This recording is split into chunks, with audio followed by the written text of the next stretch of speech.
Hello, everybody, and welcome back to another episode of Descent into Avernus. I'm your host, Will, the Gnarly DM. This is Gear Gaming 365, and this is the very last, very last recording of 2020 we will ever do. Woo! Woo. Cheer the parting of the worst year known to man. We hope everybody stays safe tonight, and I hope everybody enjoys themselves in a fun and safe manner. We're going to play some Dungeons and Dragons. Now, obviously, not everybody can be with us today, so we're kind of running a one-shot slash having fun partying the year D&D. We're going to be joined by a special guest whenever he's ready. I won't reveal who it is. So you guys can just tune in for that good reveal. Oh my god, you're so special. Do you guys remember what happened last time we played? He got away! He got away. Yeah, Nottingham jumped through the portal. Nottingham jumped through the portal. So, Chance is going to look at you and just, be able to visually tell how upset you are about Nottingham getting away and how addled Luca looks after trying to mess with the puzzle box and it basically blowing up in his face. He's kind of drooling a little bit and not quite himself. So Chance is gonna take Luca into him and just be all I'm gonna go pray for you, and walk out with Luca to go look after Luca. So they're just gonna kind of meander out of the warehouse that you guys happen to be in. You know what that leaves? Catman and Robin. Catman!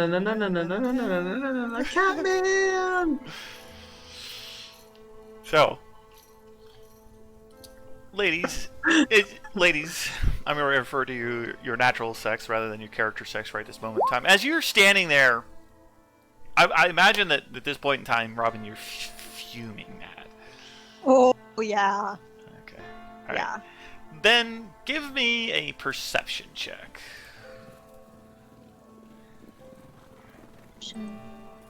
Okay.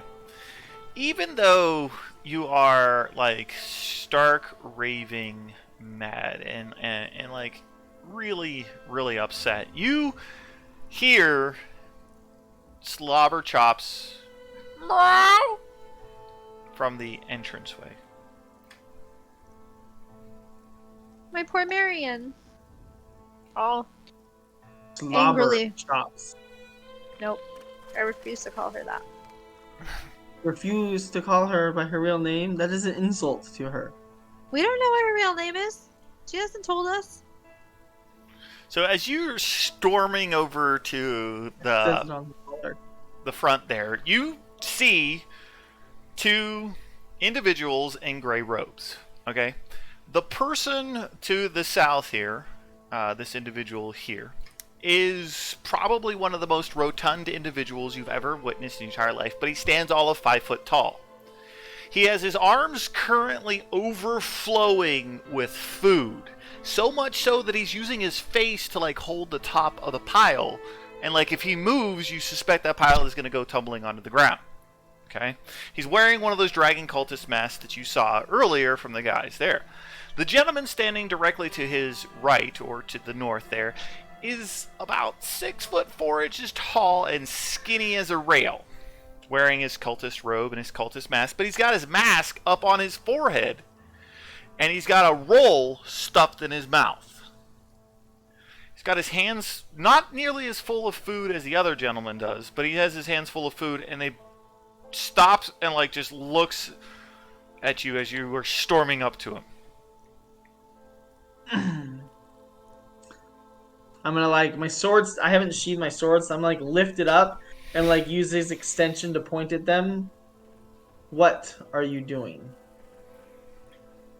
The skinnier of the two individuals opens his mouth and a roll falls out, hits the pile of rolls in front of him, and then falls onto the ground where Slobberchops walks over and grabs it. Like, zoinks, we went for lunch! Where did you get that food?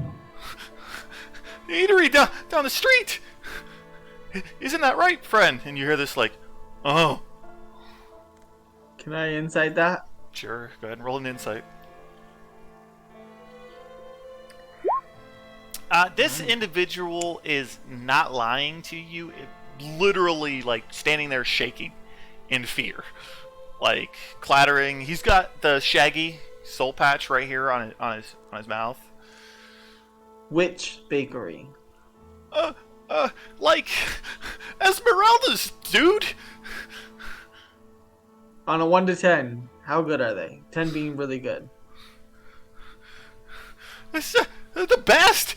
Want to try one? I'll sheathe my sword on my back and walk up, not aggressively, and Okay.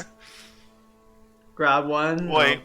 Well, hold on a second. I want you to roll a performance, considering you just had your sword out and like pointed at this individual. How non-aggressive are you? Okay. Take off your advantage, please. Yeah. I did. Okay. Yeah, I didn't realize it was on. That's okay. Yeah, that's all right. He doesn't like. I mean, he's clattering as you get closer, but he does like extend his hands a little bit towards you, and like you reach out and grab a roll off the top, and you can see there's muffins and other baked goods just in this pile that the rotund man seems to still be trying to like maintain. I'll take. He was offering one, so I'll take one and. He's just Take a standing bite? there like expectantly, like looking at you. Like, what do you think? How good is it?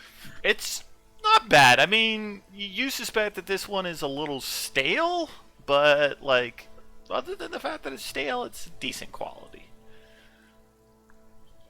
Pretty good. I'll reach into my pouch, look at the other guy because this guy's got his hands full. You two going to the same place? Like, for sure. I'll flip 2 silver to him, 1 for each of you. They like hit his chest, hit the pile of food, and like bounce off. And he kind of I handed it to the other guy.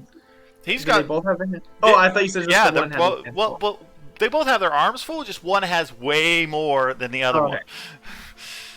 He kind of like looks past you and he's like, "Zoinks!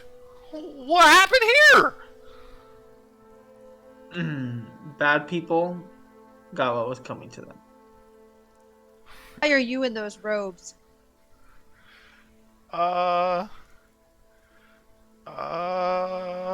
Like me and Penn, we're new. Want to consider a new profession? Like, for sure, yeah. That's yeah. Yeah, we're thinking. Would you like to buy some baked goods?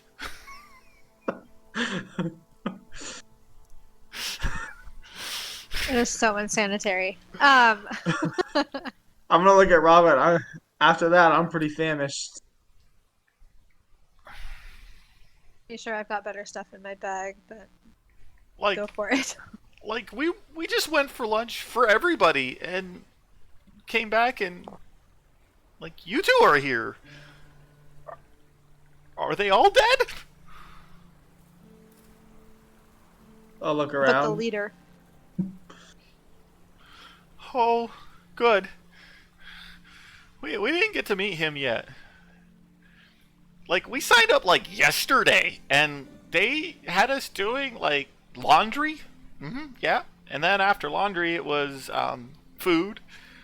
And after food it was scrubbing the chamber pots. And after scrubbing the chamber pots it was food. Yep. Do you believe him?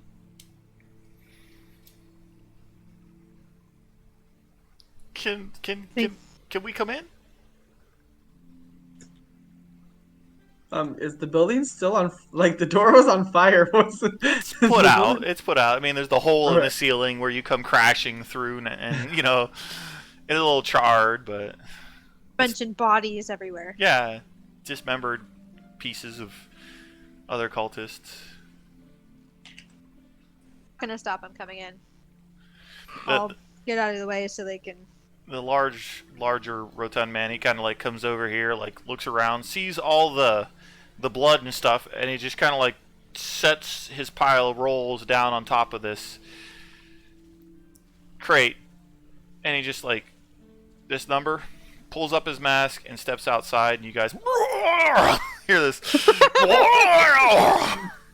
like the skinnier individual. He comes in and he's all like, you should give him a little minute. He doesn't really deal well with stress. Yeah. Like, we totally thought like you were gonna kill us. Remains to be seen. Zoinks. Please don't. If it's this, he takes off the mask and he like throws it down on the ground and it bounces, and he's all like, nope, and he starts taking off the robe and he like throws it down on the ground. He's like, nope, I'm done.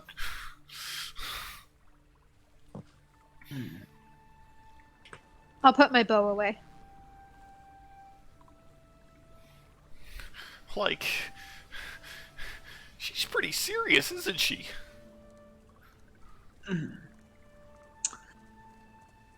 Yes.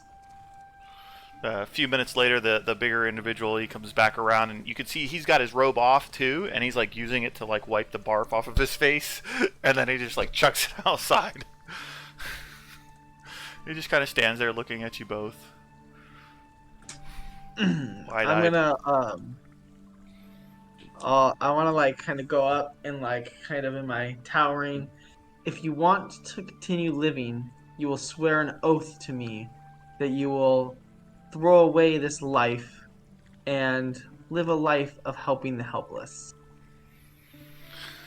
Roll an intimidation.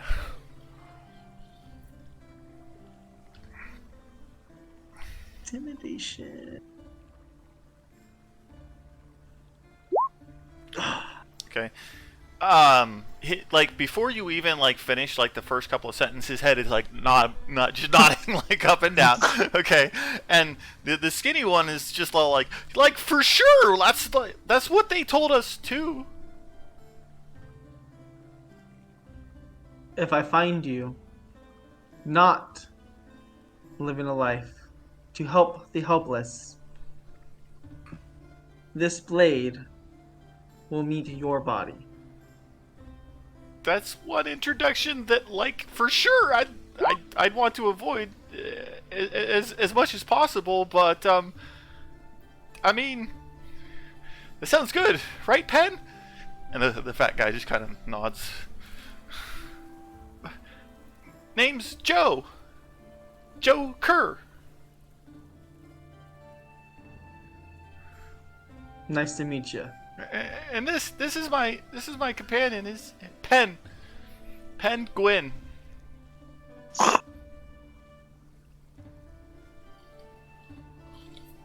I'm gonna like stroll down, look in this pile of like, see if there's anything really tasty looking. Okay, do a Like perception maybe check. like a cinnamon muffin or something like that. Do a perception check.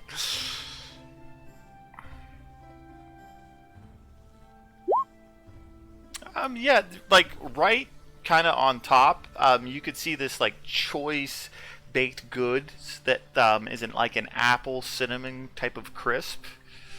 It looks exceptionally tasty of all the treats that like you're looking at. As you look at it, you kind of look back up and you see Penn's like eyes just get like really sad, and his face just kind of droops a little bit as you spot that particular treat. Okay. And his like whole body starts to sag. Totally like start to stroll outside and like kind of not quietly but at the same time like under my breath be like, what is the name of the church that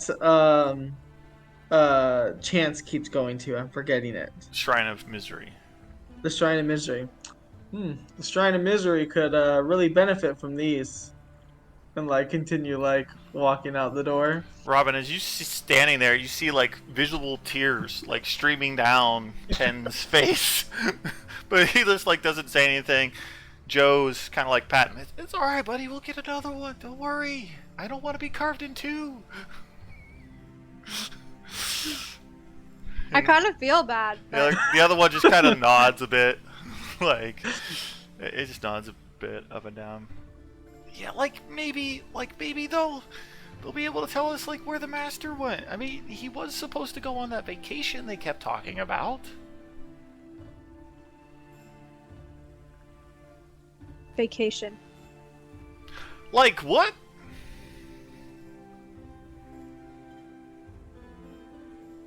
Vacation. Yeah. Seems like maybe you could use one.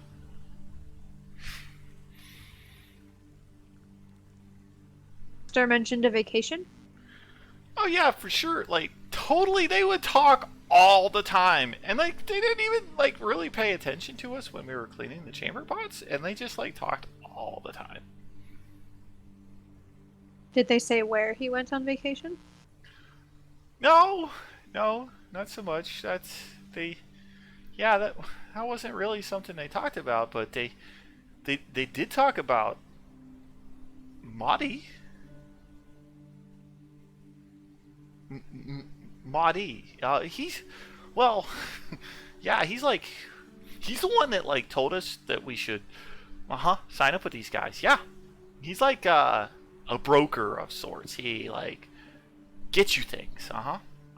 Like information or delicious baked goods or yeah, jobs.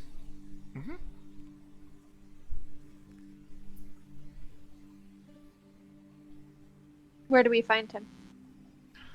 Oh, we could take you there. Sure. Penn's like nodding his head like Suppose that makes sense. You do need a new job now. well, I mean, it kind of sounds like we might have a indentured servitude, but you know, hey, it's not like the cult thing was working out right now, so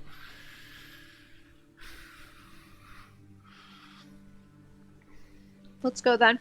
well, like Come on, Marion. like totally. Let's go. Slobber chops. And So they begin like they start walking around. She follows you, but at a distance of. I'm just standing outside eating my treat. As they're walking by, you see like Penn pull out of his pocket like another one and like shove it in his mouth, and he's like just jumping on it as like you guys are going down the road, and like for sure, like totally, Mahdi, he's cool, like he's the best, like he gets all the good stuff like all the time, and yeah, he knows all the people. And all the stuffs, for sure. Yep. Like, how'd you guys come across the cultists?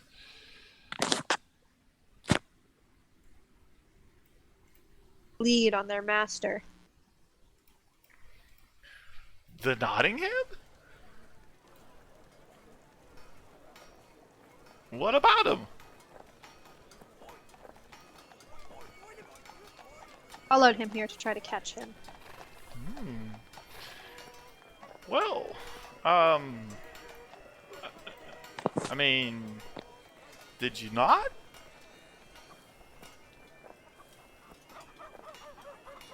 How much further? Oh, it's just, yeah, it's just like right over here, for sure. Like Where they are begin they taking picking up the us? pace. What's that? Oh, I was asking Robin, where are they taking us? Because I had stepped outside. And so I just started following her. Oh, to Mahdi, the guy who gets people jobs, basically, or what they want. Don't forget He's a delicious broker. baked goods. Too. Okay. So you guys should load in on a new map, I believe. You guys are gonna come across.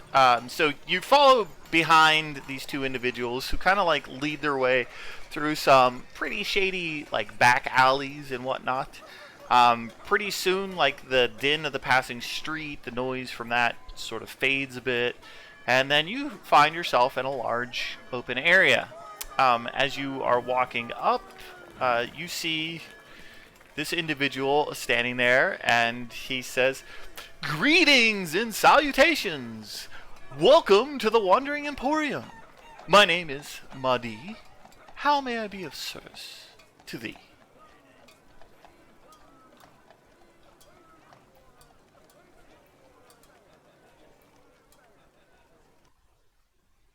Gonna let these guys do the talking. Like, for sure. Like, these two, we know these two guys. They're, like, with us. Oh, yes. Yes, it's grand to see you again, Joe. And Pen, you're looking fine as ever. Please come in, and who are your friends? Like, we didn't really catch their names, but they had questions about the Nottingham. Oh, information. Information is what you seek. Well, greetings, Leonin. Haven't seen one of your kind for quite some years now. You've seen my kind? Never met anybody who's seen one of my kind before here in this land. Well, let's just say I travel a lot. Myself and my wandering emporium, we come and go as we please. And Asmir? Yes, that looks to be some angelic bloodline there. There is. I'm Madai. How can I be of service? What is your name? Robin. Greetings, Robin. And you, sir? The name's Jag. Greetings and salutations. Please feel free to browse the Wandering Emporium, for we're only here for a limited time and likely to, be on our way just as soon as we were here.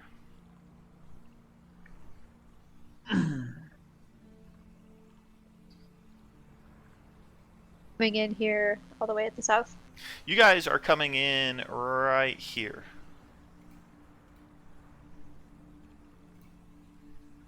You guys came in See, right okay. there. Got it. As Made, the individual that you talked to, right there. And just because you know me and my enunciation of names, it's M-A... Oops. Oh, M-A-H-A-D-I.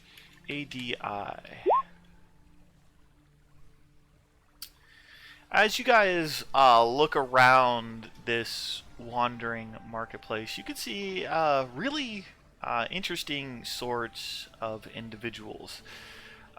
You can make out some drow, just kind of mingling amongst the tents. You could see a winged demon-looking creature, and yet another one. You can spot a very demonic-looking creature as surrounded by like ashen gray dwarves, and large snake-like creatures that you would suspect would be salamanders. 3 of them, in fact, working with tiny elementals around a anvil and forge. The tink, tink, tink of their armor. Spot a dark and dreary-looking individual standing right here, sort of making their way, shopping through the market. Peter, are you there? Yes, I'm here. Peter, there's 4 new individuals just showed up at the entrance to the Wandering Emporium. One of them is an extremely large lion-looking creature, and another one is slightly shorter, very pretty haired female. I would like to keep an eye on them, but I'm going to mutter some words under my breath to cast mending to hold my skin together. Cool. You guys can make out an extremely tall looking goblin over here. Huh. Some hobgoblins down here. Got a few individuals just around shopping. Mondai is standing there in the entranceway. He's gestured towards the encampment. What is it that you guys want to do?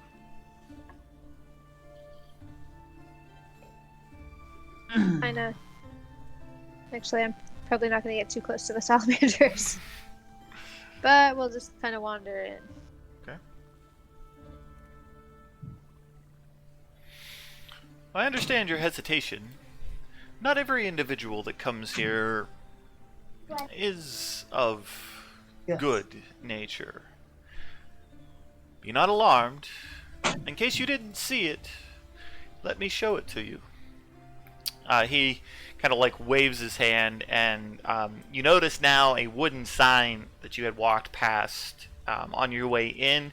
It kind of comes flying over, and it levitates right in front of you for just 1 minute.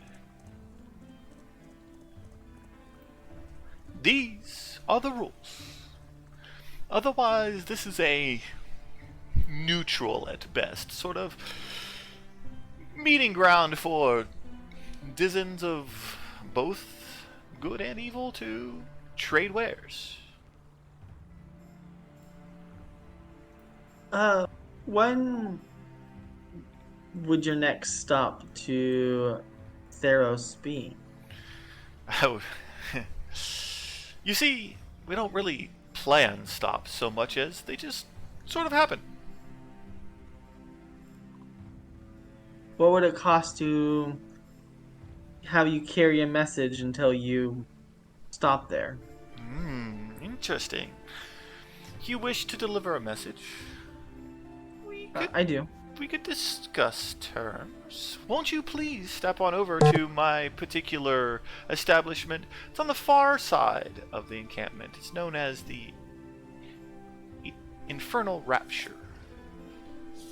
That's to the north or south? Oh, it's just to the south there. It's far across from that dragon statue. It's the tent way back there in the corner where the dark-skinned individuals seem to be sort of gathering a little bit. What was the name of it again? Infernal Rapture.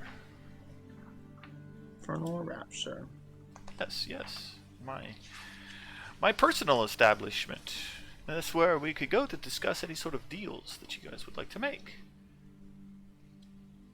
Will you ping the particular one that you wanted? Sure. Ping. Ping. That one. You do I'm notice a going guard to- standing outside. Make my way down to the crowd. As you are wandering your way through the crowd, let's see, you guys notice a sign out front of this establishment here. It's known as the Fire Snake Forge. Cool. As you guys are going through the intersection here, there is a woman standing here that seems to be a barber of sorts. There is one of those red and white rotating poles sort of levitating, and there's a very cheery looking Calismite woman there that sort of waves and says, "Oh, I could totally take out those split ends for you." She points right at Jag.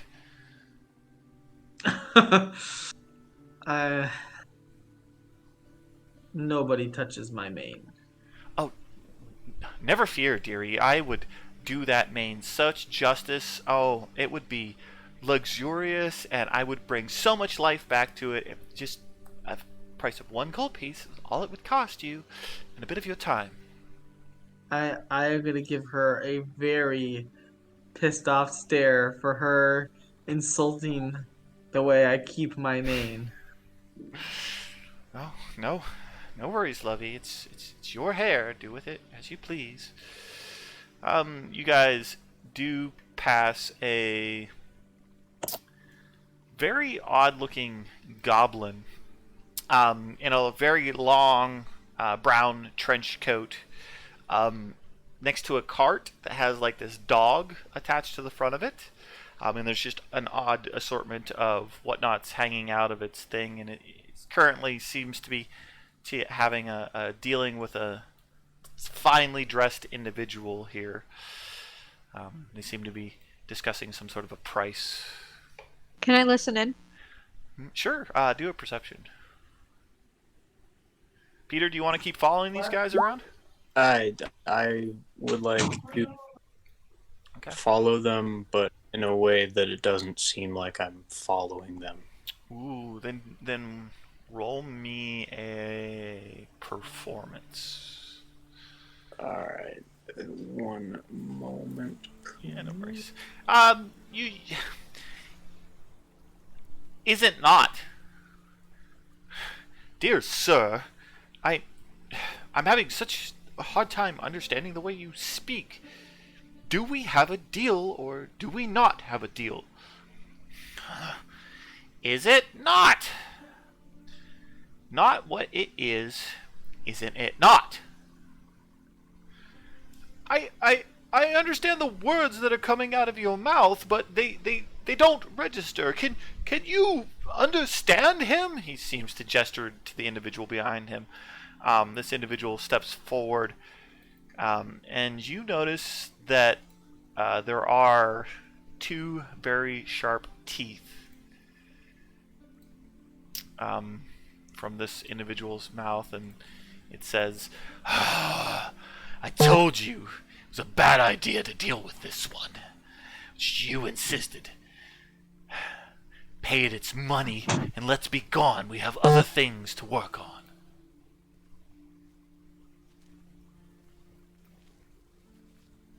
The nobleman says, I will not pay a penny more than I need to. Now. I'm gonna step forward. Okay. Can I perhaps help? Ladies!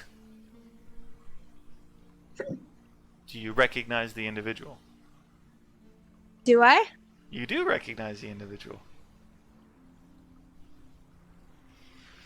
Cortana would recognize the individual. No, I wrote it down, but I think it's in my journal up there. Mm, So I don't have it on my sheet. I thought it was on your sheet.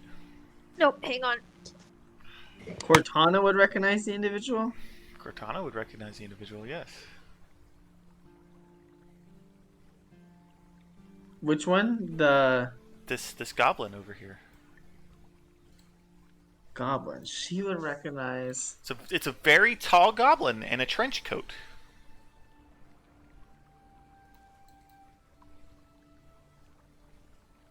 See if I Why can am I? prompt my players' memory. This is like Oh! episodes, I remember now. I remember now. episodes and episodes ago. Yes, that was so. So long ago that you haven't run across. Yes. I remember. I don't remember his name. Robin was present. Yeah, Robin was present. That's what I'm saying. He's the only one in the party that was present. Well, you said Cortana. Yeah, Would- Cortana would have, but Cortana's dead. Oh, would have. Yeah. That's the individual that Okay. these guys are talking to. Don't has one. Very nice to... Not nice to meet the Robin.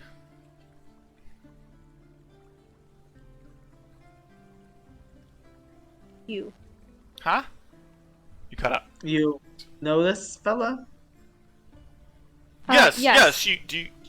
You know this creature? I have had dealings with him before. Well, listen. I will pay you 25 gold pieces if you could just figure out whether or not we have a deal. What were you trying to purchase? That's between me and him. I didn't ask you your personal business.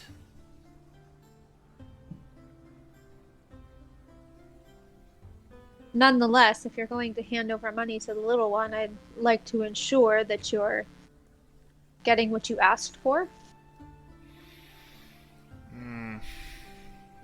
Yes, I suppose that's an interesting point. Fine, fine, fine. Very well. He has there in his cart that map. Want that map? Cart, do I see a map? Do a perception check.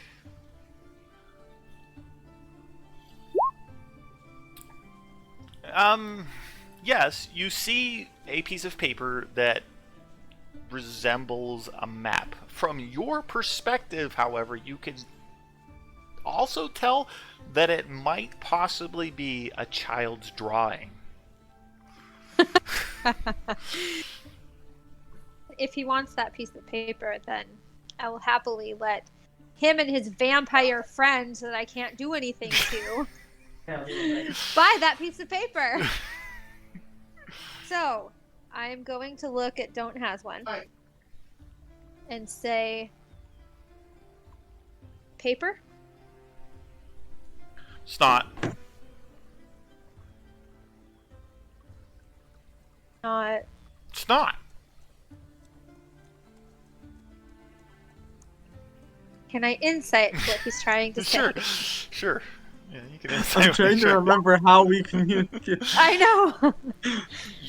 You're pointing at something and saying paper, and he's saying snot.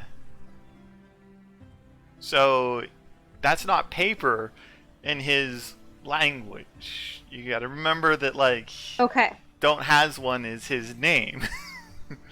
So, like, that's not paper. It's snot. Right? Is that what he said? Snot? Are you cut out? Oh, what did he say No, when she said paper? Robin was trying to talk, and I saw her mouth move, but nothing. Can I touch it? Like, Yeah. man, want. And, like, the look of, like, complete recognition, like, dawns on the goblin's face. Tusis. Insight again. I think he means to copper, but No, he Tusis. No, if I remember right, you had to, out of character here, you had to bargain with him, and that's not, if I remember right, it's not money, he bargains for things. I could be wrong. I think you're right. So I remember. Okay, so I'm gonna turn to the guy and say, he doesn't deal in money. He deals in things. What? How absurd! I just want to buy the bloody map! What do you have to trade for it? He wants 2 things. I have this gold! He doesn't want that. What? He, like, genuinely, like, looks confused. It's all like, get out, like, just the... How much gold? Can I tell how much he's willing to pay for this item?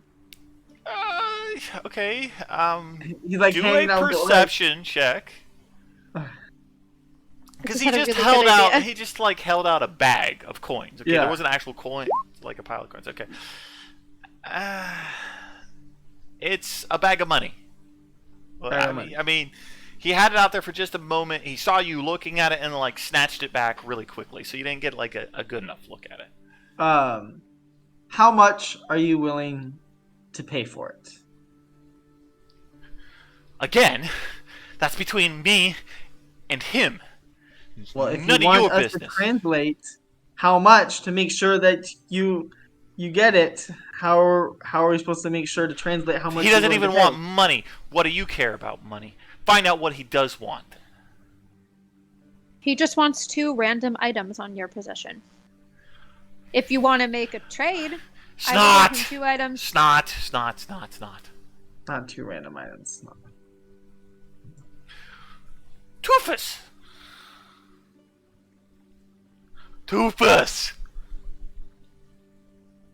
He wants a Teeth? tooth. Ah, yeah, Yeah. Uh-huh. Yes. He It wants- points at the vampires. Yeah. And the vampire's Realized. like, what? He wants one of your fangs. Aha!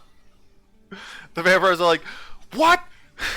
There's no way I'm going to give up one of these things. I should just bite him.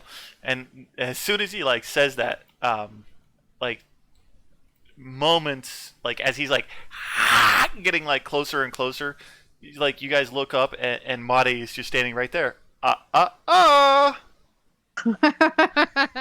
the vampires are like, If you want what he has, you will Don't get him a has. fang. And I'll point to my tooth. And I'll point to Snot.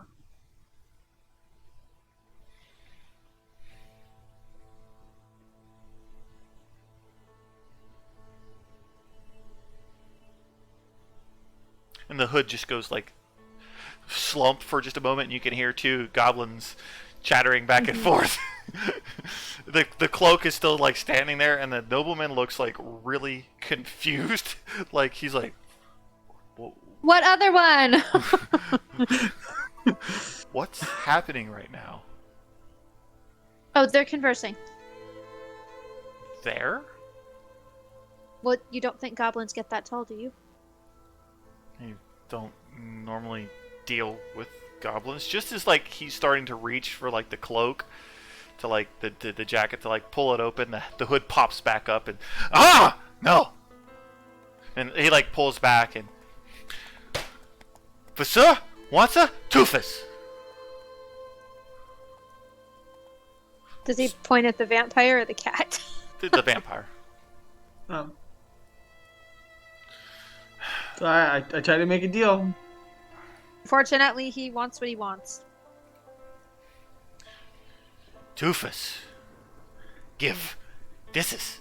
And he points, and you can see something black and probably about that long, just sticking out of his cart, and he's pointed at that. Wait, he pointed at me and said Toofus, and then... Yeah, yep. I think he's willing to give you what he just pointed at for your tooth. I'm gonna go. Kind of reach back. No. Stop on. Stop. Sharpest Toofus. Did he stop me before I started to rip? Yeah. Alright. He wants one of my fangs.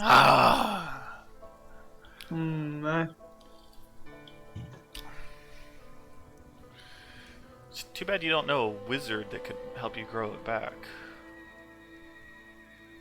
They'll grow back eventually. As there's a really shady looking Yeah, individual I'm that's gonna- kind of like standing there, like trying to nonchalantly observe your I'm conversation. really curious, so I'm gonna grab one of my fangs and Okay. yank it out. Go ahead and roll a d4 and take that much damage. And then you gotta pull your canine tooth out. Oh, nice roll. Broke off a tooth and hands it out to him. His goblin hand comes out. You put the tooth in the thing, and he's like, yeah, huh? Double hopper. I'll grab the double hopper. You reach down and you grab the thing that's sticking out of his cart. Grab it, and you realize that there's a little bit of weight to it, and you draw out a two-handed sword. But it is entirely obsidian in color. There are gold etchings of some sort of writing along the blade. Yeah. Oh. Uh-huh. I'm gonna kind of look it over, kind of make sure I don't have anybody near me, and kind of just swing it around to get the feel of the weight. All right, so woof, woof, woof, woof. It's nice. It's really well balanced. It's like slicing through air, and as it does slice through the air, you do hear a little bit of sound kind of come off of the blade. It's kind of like a low like.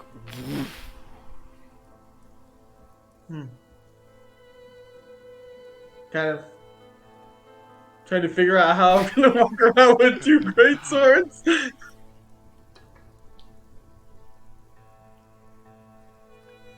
Give I'm just gonna take a give thumbs us up. give us points at the other one.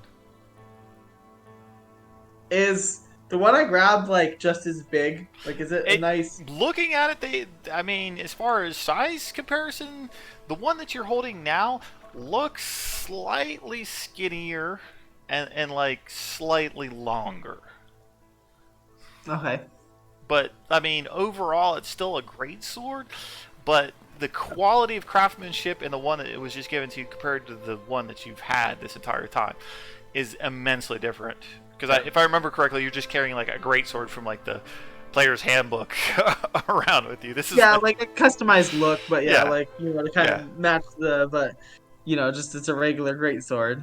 So I will. In Diablo terms, you Yeah. went from yellow to orange. More of like from like gray to gray to orange. Great yellow. I'll sheathe the one I had, the one I just got, Yeah. and I will kind of spin the sword around and hold the hilt out to them. The goblin hands like come out. You gonna let go? Yep. Donk onto the ground, and they start dragging it over to the cart, and then just like shove it into the cart. And like it, you notice like the blade just kind of like sinks into the cart and like vanishes. Over. Over there, You have a deal or not? the two of them are still discussing a little bit. Robin, do one more perception check for me. I'm gonna type mystery greatsword. The individual standing slightly behind you is definitely paying attention to your conversation, but he's doing everything he possibly can to make sure he doesn't. All I'm getting is burnt from Xander. Yeah, sorry about that. It's okay. What was Wait, that? It's messages. So let me fix that. Oh, gotcha. I was wondering where that was coming from. Yeah, I thought it was like Yeah. every time he tried to talk, I thought it was like him like robot voicing for me. No. Momentarily. Vibration. Okay. All right. I'm just gonna They're- nonchalant. They're discussing over there basically. They're like hushedly talking. I'll turn and look at him. At who? Peter. Oh, okay.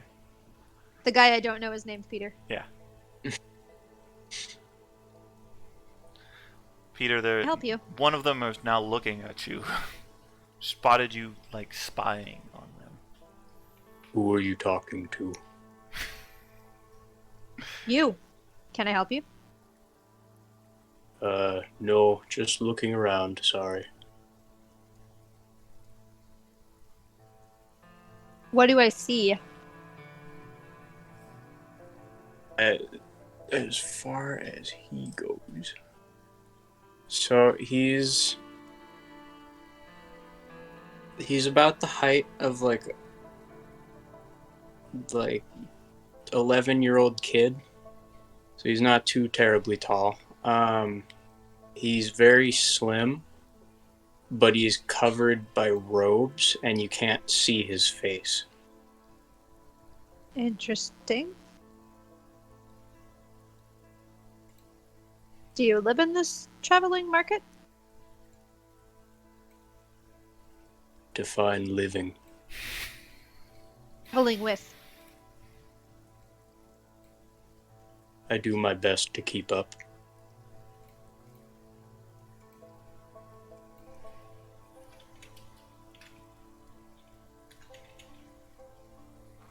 What about you? What are you doing in a place like this? We came for information. Information about what, might I ask? One I followed. Who has now escaped me. What did he look like? Vague description of Nottingham. Demon. Went by the name Nottingham. Let's see. Would I know who that is? You can feel free to roll a history. This is the description that she gives you, though. Okay. Alright. Okay, so Let's... the name does ring a bell to you. The name Nottingham has been spoken for probably, about as long as you've been alive, character-wise. Always at the heart of some catastrophic event that seems to befall some peoples, essentially. Like person that destroyed where I lived? Like the person that you destroyed where you live. Yeah, Okay. exactly. Well, lucky for you, I've been looking for the same person. He left me without a home. He seems to do that everywhere he goes.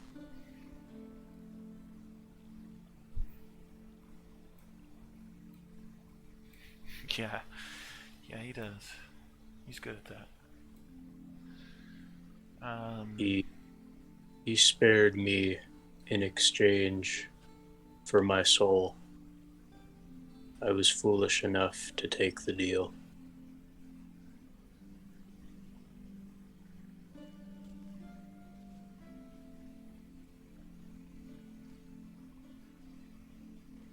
Play this here.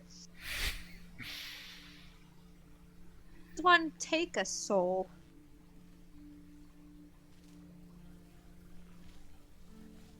You can roll an Arcana if you want, Xander. Unless you have some sort of backstory on this particular thing and don't need the assistance. Well, not on this particular part, but... Ooh. You have no freaking idea how they would take a soul. I You have just no... remember them offering you a deal and you took it. I do not remember how he did. All I can remember is waking up and feeling a strange sensation.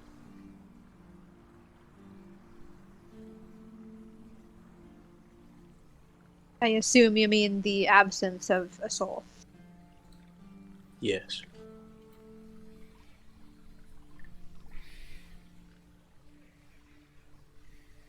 Poor guy has no soul. Now I've kind of lost interest in the goblin. Because I know what I'm chasing after. Dun, dun, dun. Do you want to roll any sort of a check to see if, you could figure that out? Or is that not something that you think your character would know? She knows something about a particular coin. Yes. So, while it was on her possession, could she have felt something that she could connect to feeling now? Yes. I.e., what soul might have been in that coin, because we've identified what that was now?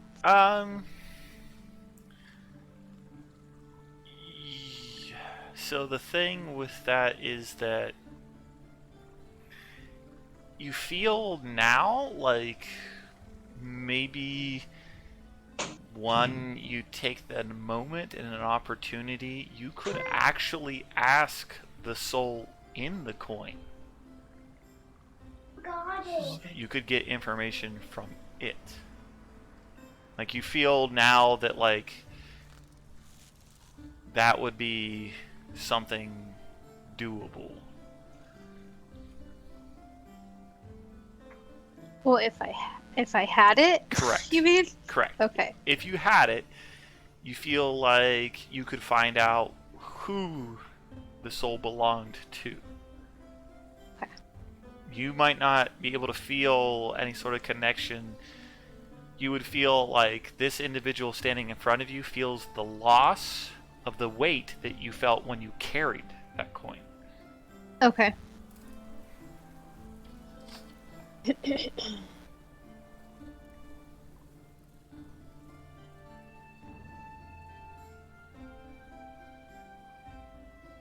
I'm gonna turn back. Are they still conversing? Right this moment in time, the vampire has finally begun nodding his head up and down as the nobles just like adamantly talking to him, and it does do an insight.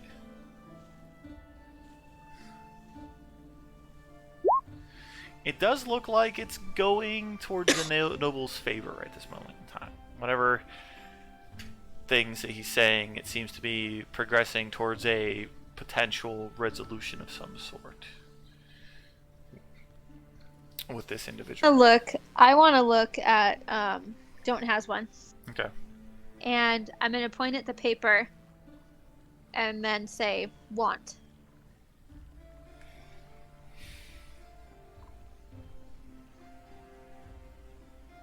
No wants, Nibbles. Nibbles? It's Nibbles. A map. So I'm going to pull out my map that I have and open it for him. Snibbles? He grabs the map and flips it over to the back. Okay. Reaches in his cloak, pulls out like a charcoal pen, and then Snibbles! Oh. And then puts the pen away. And you flip it over, and it's just like a bunch of random lines that he's drawn on the back of your map.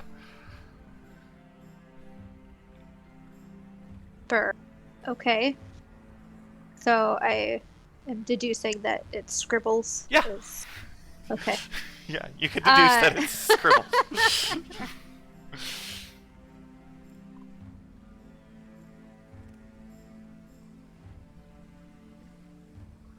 I want it so I can try to sell it to them. Are you going to say that to him? Yes. Okay. He looks at you for just a moment, and then like the hood sinks down, and there's some whispering that happens.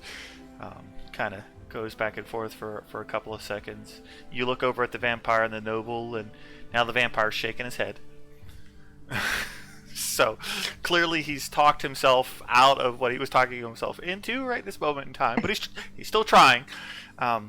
Just a minute later, though, the hood comes back up and says,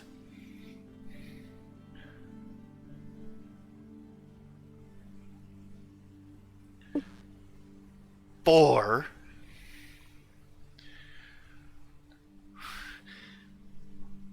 1 for Nibbles. 4 for Badsies. These? Badsies. Badsies. Badsies.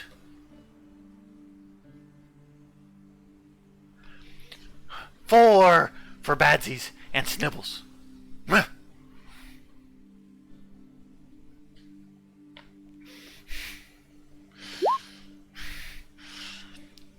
He wants 2 things for you, and he's going to give you 2 things. Okay. One for the Snibbles and 1 for Badsies. What Badsies might be? All right. So, what does he want from me?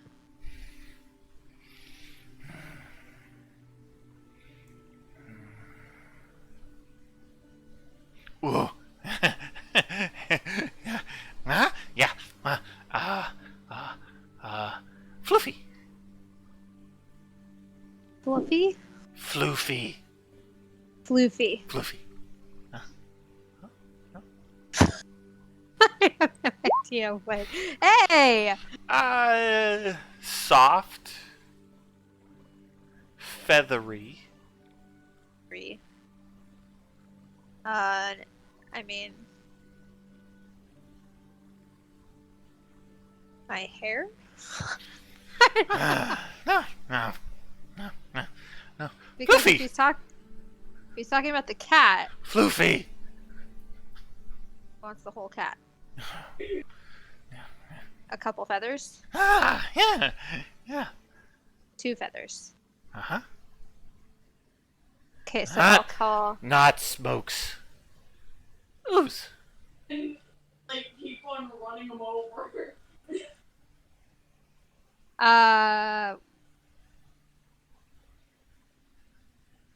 If I call Marion over... Not Smokes. Smokes. Points at the cat. Doesn't want it from the cat? Uh-huh. Ooze. Pointing at me. Uh-huh. I don't have any feathers.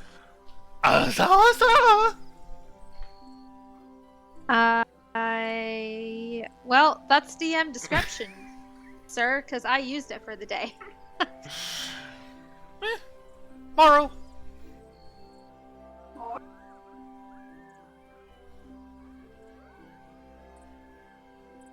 Running them over and over again. Doesn't look like they're going to make an agreement. Ow. That? Snibbles? And he's like looking at you like really intently. While he's looking at you, is there anything that you want to try to offer him, or? Maybe I've thought a lot. Oh, get rid of that.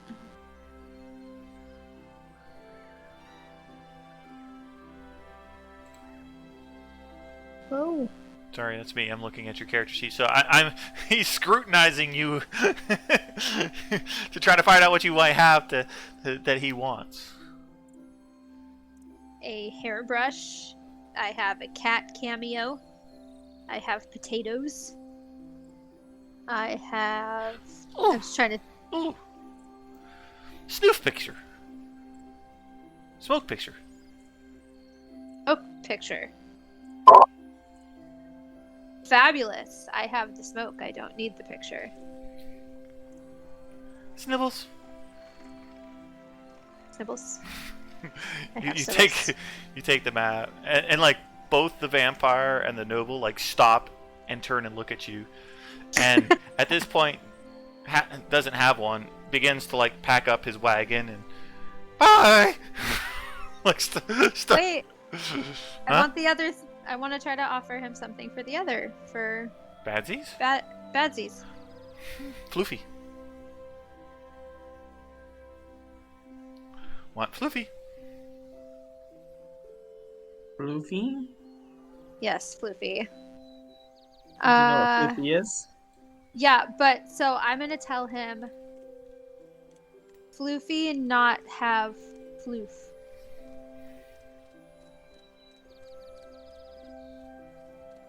What is Floofy? They're incorporeal, so I can't give him one. So like, You haven't tried, have you? no.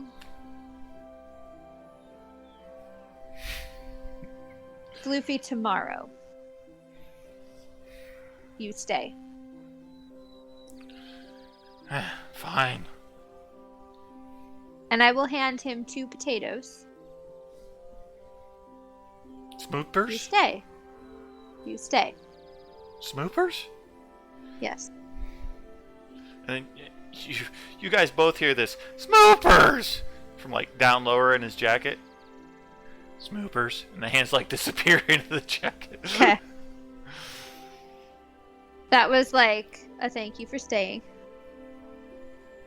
You can hear this like faint oh no sound right now. All right. See you tomorrow.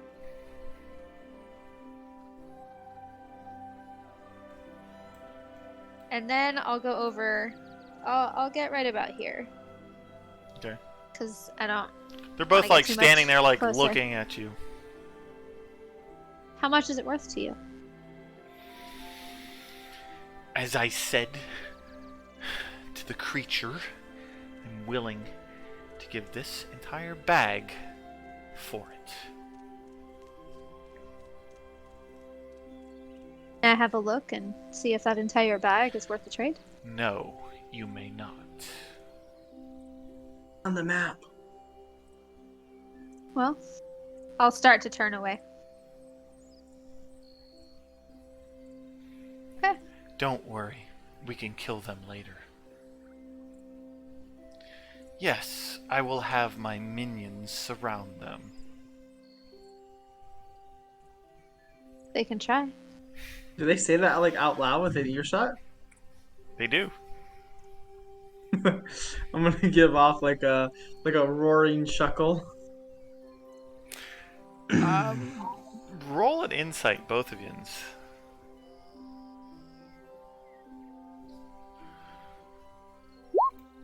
Okay. The vampire is extremely well dressed. Like, probably the latest fashion you could possibly find, bedecked with jewelry. You reckon that there is probably a large force on his side. Something that more than likely your entire group would not be able to handle. Do I reckon that with that statement, there's a large sum in that purse? You would insight that the purse that he held up, actually roll a perception because he still has it in his hand. Looking at the size of the pouch of purse, it's full of coins for sure. It's considerably larger than your average coin purse. The purse itself seems to probably be about worth 10 gold pieces in itself. Okay. Well, I mean, I really don't care about this, so I'll turn around and... Robin, Yes. may I see the item real quick? I'm gonna turn and, like, block their vision. Okay. To show her. Okay. Okay. Him. When Him. Yeah. When she, like, opens up this map or drawing, whatever it is, I want to quickly study it to get as much information as I can by staring at it real quick. Okay.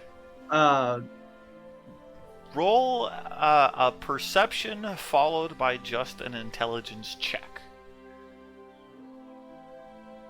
I have not been rolling great lately. Okay, so that's your perception, okay. And then just an intelligence. Ooh, well, not intelligence safe, but that's fine. I mean... That'll work. Oh. It's fine. If you actually click I'm not proficient, so it's the same. Yeah. All right.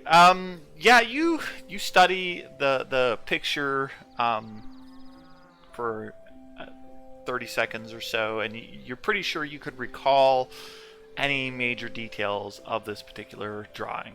And then she folds it back up as you can see the vampire begin to like raise off the ground and start to like look down, like trying to like do one of these numbers, but you can catch him out of like the corner of your eye as he gets up here, and you're like, full. I'm gonna show my 3 teeth, my 3 things. Fool. I will turn back after having closed it. Say, well, I wouldn't want to put the poor people's money to ridiculous use. And I'll hold it out to him and hold my hand out for the bag. He snatches it from you at the same time he lets go of the bag, and then him and the vampire both turn and start like hastily towards the nearest exit. Great. We're going to hastily toward where we were going. Because I imagine he's going to open that paper. Maybe. Unless he knows what it... As you take a step forward, there's that dead-looking individual, like, poof, practically in your way. Again. Hello. Oh, you need a haircut. For sure. Like, for just a gold, you should... Listen. Maybe you need some help with those split ends there, dearie? And your friends can come in and wait. Do I still have... I don't think I'd have hair if I'm dead. No, They he's talking can't to even, me. like, see your face and just assumes that you have hair. It's a barber. He's gonna, like, slightly pull back the hood enough to where there would be hair if he had it. And say, sorry. Oh. Nothing to cut. And he Oh. pushed. Well, I think I have a salve for that, though. I think I'm good. Well, at least come in while your friend gets her hair done. Yes, you, my dear. And points right at you, Robin. You should come in and have those split ends deal with before they get way out of hand. I'm through with my business.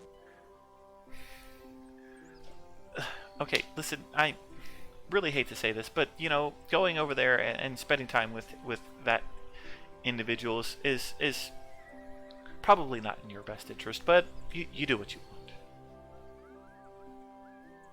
Why? Well, you did hear what he said, right? That he would be willing to make you a deal. Ask yourself this question. What sort of beings make deals?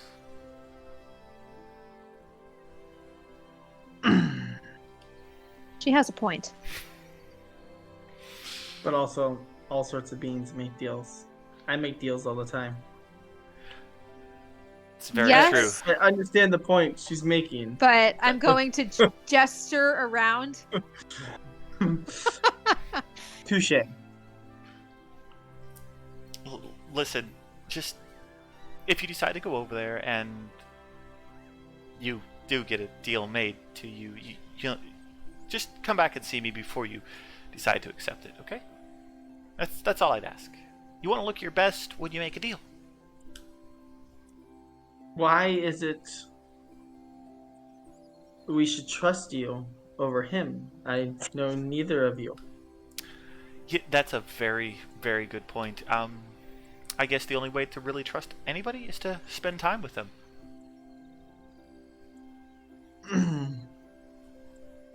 If I to, per se, let you touch up my split ends, I imagine we could have some conversation and... Oh, dearie, of course. It's more than just, you know, getting your hair done. There's obviously chit-chat that happens. And I imagine someone such as you chit-chats with quite a few people. I talk with all of my clients. It's my specialty.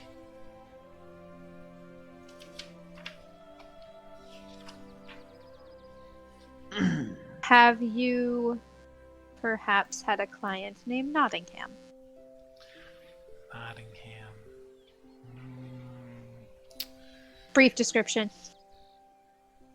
Tell you what. You come in, get your hair done, maybe some nails, and I can tell you all about it.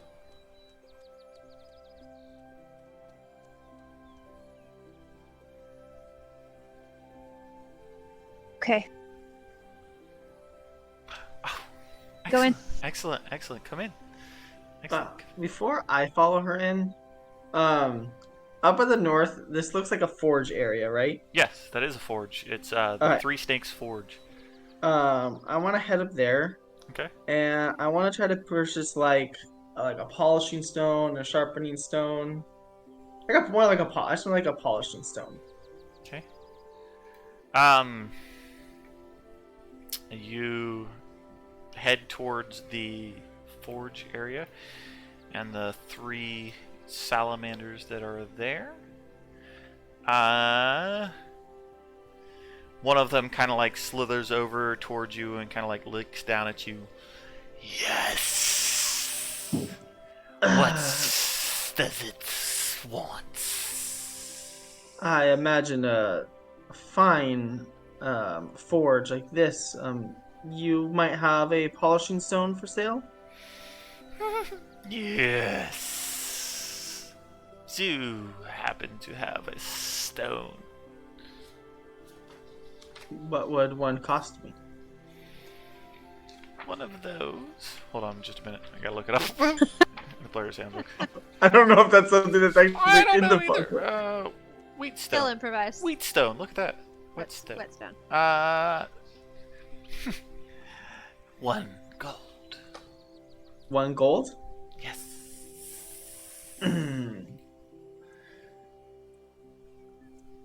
His like fingers come close to you, and you realize that like he's gonna burn you if he touches that coin. Are you gonna Okay. keep him? And it's actually 10 silver pieces because my Maybe- gold pouch had gotten stolen. So you're gonna like do this number, and he's gonna like hold his hand out, and you're just gonna drop him into his hand. He collects the payment and kind of like puts it into his scales along his front here, and he like slithers back towards the fire. It comes again soon. Thank you.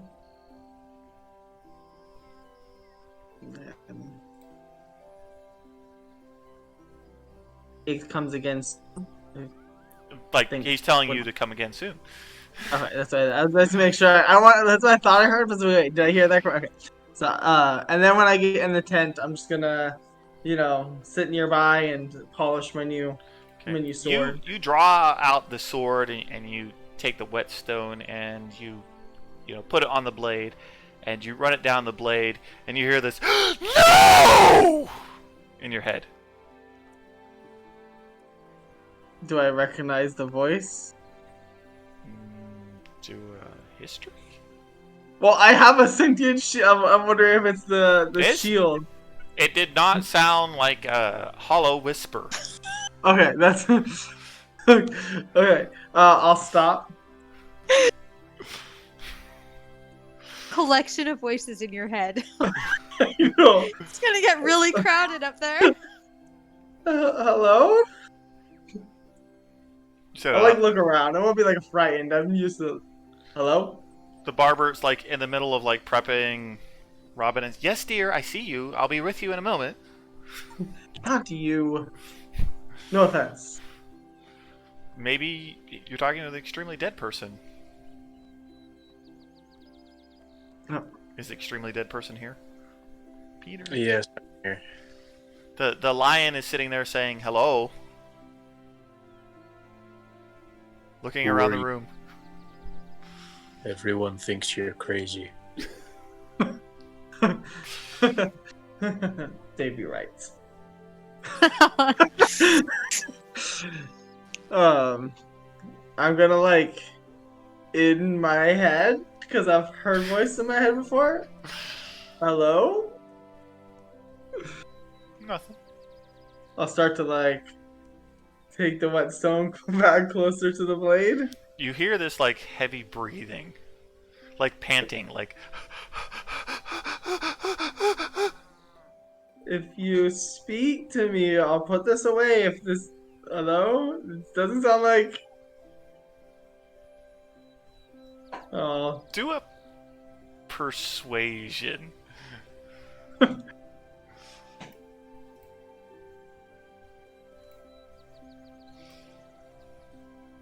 give it a sec. I clicked it. That's fine. The panting stops, just suddenly stops. You kind of get the feeling like it realized that you were talking to it.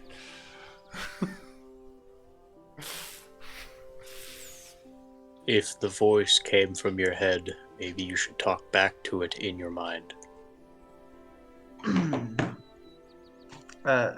Yes, that's what I'm doing. Right now, Robin, you are getting your hair completely pampered. She's doing the whole shampooed and conditioner. We'll get back to you on that though. Fine. Okay. Continue, Jag. I'm gonna be if I'm not supposed to do this, let me know. Don't. Who are you? like as I say that, I'll start to like put the whetstone away. Thank you. You're welcome. Who is it that I'm speaking to, or what is it I'm speaking to?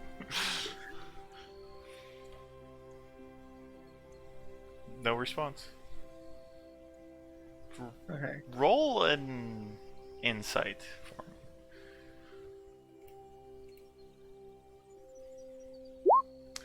The voice seemed very, very timid. Like, just extremely so.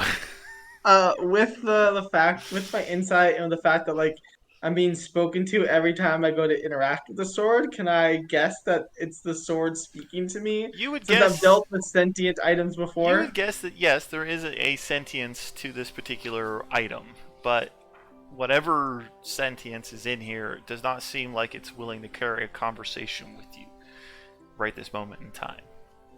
Not a problem. I'm It just seems going like to... it's really shy, timid, sort of like just. I'm gonna just like set the sword across my lap and hold it in my hands, and I'm just gonna start like doing Attuning some to it? like meditation with it. You know, attune to it? Yeah, Okay. if I have the time, I'll start like some sort of attunement, and if in the time she has her hair done, then Well, uh, as she's sitting there in the barber's chair, getting her hair done, the two individual cultists that came with you here also come in and like take up the next two seats, and we'll get to that story here in a few minutes. I think it's time for our scheduled break. Since we started late, I'm running the break late, but no time will pass for everyone at home. Some time's gonna pass for us. We're gonna refresh our drinks, and like I gotta go use the big boys room because yay. Anyway, we'll be back in a few minutes. And just like that, no time has passed for everybody at home, but we are back from our break and ready to continue the adventures of Catman and Robin. And Peter. Peter. Yep. and Peter. And Peter. So you sit down in the chair, and the hairdresser, she starts immediately like combing your hair, and then like spins you around the chair, relaxes you down, like throws your hair into a bucketed sink, mutters a few words, and like warm water begins to flowing on it. She massages your head. She's like the whole 9 yards to like the hair on you. And as she's doing so, she like gestures to the other two chairs, and Joe and Penn, they sit down in the two chairs, and like she just begins talking with you. I am so glad that you decided to come in because this hair looks like it hasn't been washed for a very long time. Have you had an opportunity to take a bath at all? A little while. Your headset didn't quite catch all of that, so. I said I have, but it's been some time. Oh, well, that's really disappointing because you should just keep this sort of hair just moisturized and taken care of, or else you wind up with split ends, and then with the split ends, see, things can start to happen and things kind of unravel, just like when you're on an adventure and you're walking around and things can kind of get a little wonky and a little unravelly, and both like Joe and Penn are like sitting in their chairs and like totally nodding and like completely engrossed in her story that she's telling you. She's all like, I am just tickled beyond all peaches that you came in here to get your hair done, and that you are, gonna definitely have to try to avoid getting into any sort of deals with any other creatures because, when you have to give up your soul, then really bad things happen to you. Oh, I'm so sorry. Like, no offense meant, and like points at Peter.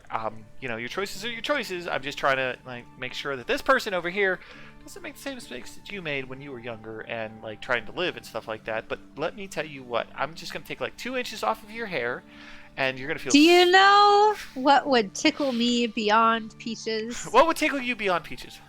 Tell me.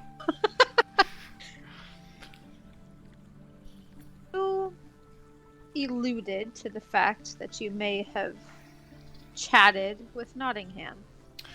Oh, dearie, around here, let me tell you what, I meet all kinds. They come into my barber shop, they get their hair done, they get their nails done. We do the full deal spiel around here. The individual you're talking about has probably come through here at least once or twice, at least a couple of times, half a dozen most, and usually winds up directly over at the Infernal Rapture and spends all kinds of money over there with Madi. And let me tell you, does he drop a single coin this way? No. How's a woman supposed to make any money whatsoever if, you're broke by the time you get here? It doesn't do any good. So, yeah. So he hasn't been here. Oh, no, he's been here, totally. I've, totally cut his hair and, totally taken care of him and sharpened the spikes that he has on top of his head because it's the thing that he likes. And, it's just... We chat sometimes. Does he talk to you? I mean, he mostly listens, and I try to, tell him my little nuggets of information, when you go on a path of vengeance, you should first dig 2 graves and things like that. But, he just doesn't really always listen to me, but. Oh, yes, when you're going on a conquest of trying to kill somebody, it would just be like me just trying to kill all of these split ends off of your hair. If I just, kept going and kept going, then soon you'd be bald and have no hair. Is that what he talked about? Oh, vengeance? Yes, definitely. For sure. Yeah, that's exactly Against whom? Well, something to do with, his longtime, ex-rival, something about high school. I'm not even really sure. It would... who knows the cosmos with the whole celestial and the infernal, and apparently, he used to really like this girl named Seraphina, and, she broke his heart, and so he's really mad. Oh.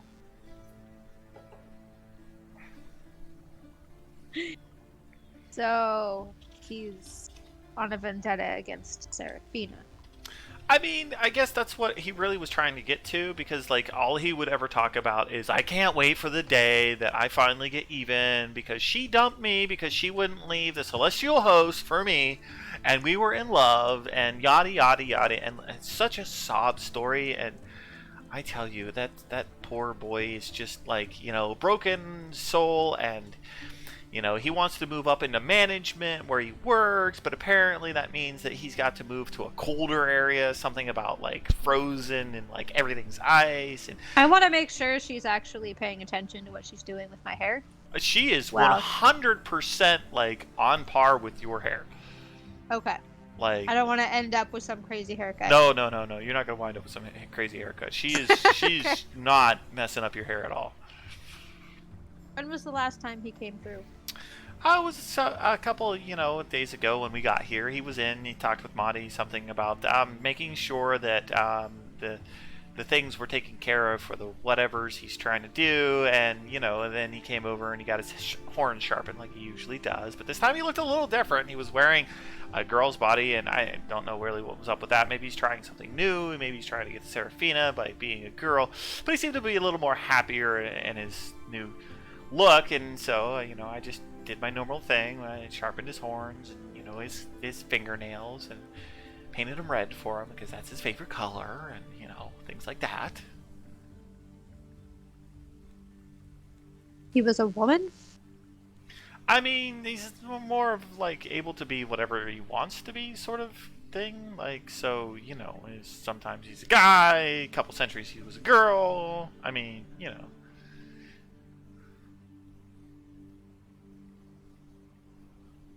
You overhear any plans that he was talking about? No, he specifically? Really, I mean, he mostly did the listening. I don't really know if you really get the way it works here, but I do most of the talking and you just do most of the listening, and then usually you take away some moral from the story that I'm telling, and then that's all good, and yeah. Mm-hmm. What was the last moral of the story you gave him? Oh, that perhaps it's better to let bygones be bygones and just try to sort of bury the hatchet, maybe move on. There's another fish in the sea for him. There's plenty of girls in the infernal, registry that would kill for a great guy, and maybe he just needs to get over it. But he just wasn't having it, and he was all about the whole revenge when I get her back and kill her champion, and then I can take the soul and give it to Asmodeus. And I was all like, yada, yada, yada, yada. Wait. Her champion? Oh, I don't know what he was talking about. No. What soul? Again, I don't know really what he's talking about.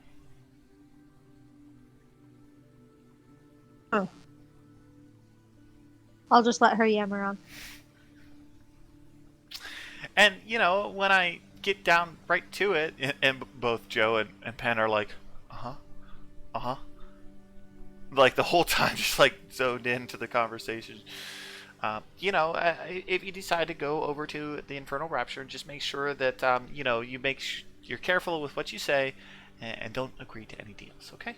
If you would do that for me, and poof, your hair looks fabulous! I think Will found his new career. I found my new career. What do you mean? Hairdresser? Chit-chatting. Oh. You should be a hairstyle. I was joking that you make a good hairstyle. Yeah, I make a great... Never trust the bald man to cut your hair. You know who does the haircuts for the kids in his house? Yeah, it's not me. Never trust the bald man. I know 2 haircuts. The bzzz and the bzzz. I thought you were gonna be like in the nice trim. Like... The other one involves a bowl. And I just cut her.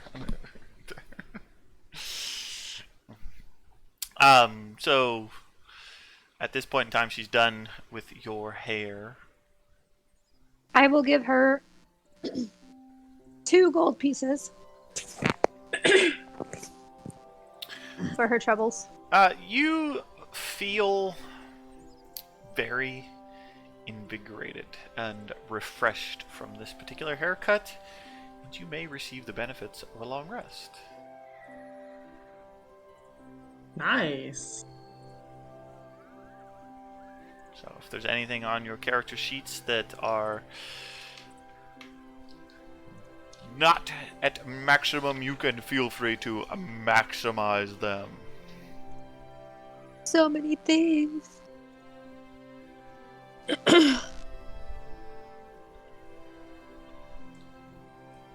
Okay. So happy. Was in love with Vina I thought you might like that twist. on a vendetta. V for Vendetta. Oh, I dropped the book. It'll be fine. I gotta look at something. Go ahead. Carry on.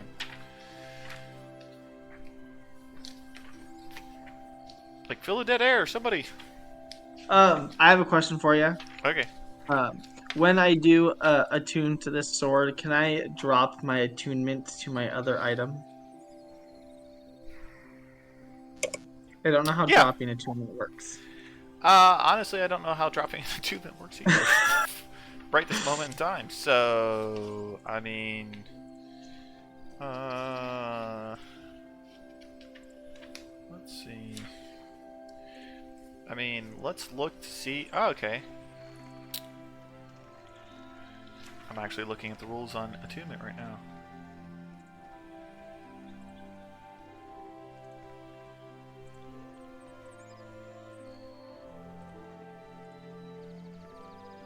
Fill the dead air, somebody. I'm reading rules here. This is boring. Sorry, I was making notes. It's okay. I don't know. I'm just gonna say random Eat. stuff like Who are the bippity boppity boo. that you came with? What? Who are the 2 NPCs that you came with? It's the Joker and the Penguin. No, it's Joe, Kerr, and Penn Gwyn. Gwen. I know. Okay, so a creature can also voluntarily end entombment by spending another short rest focused on the item unless the item is cursed. Oh, Oh. you can't. So let's go for the sake of this one. I'm willing to allow fate to decide. So, Peyton, highs or lows? Highs. Highs. All right, here goes. There's somebody in our party who the shield would work better for, so.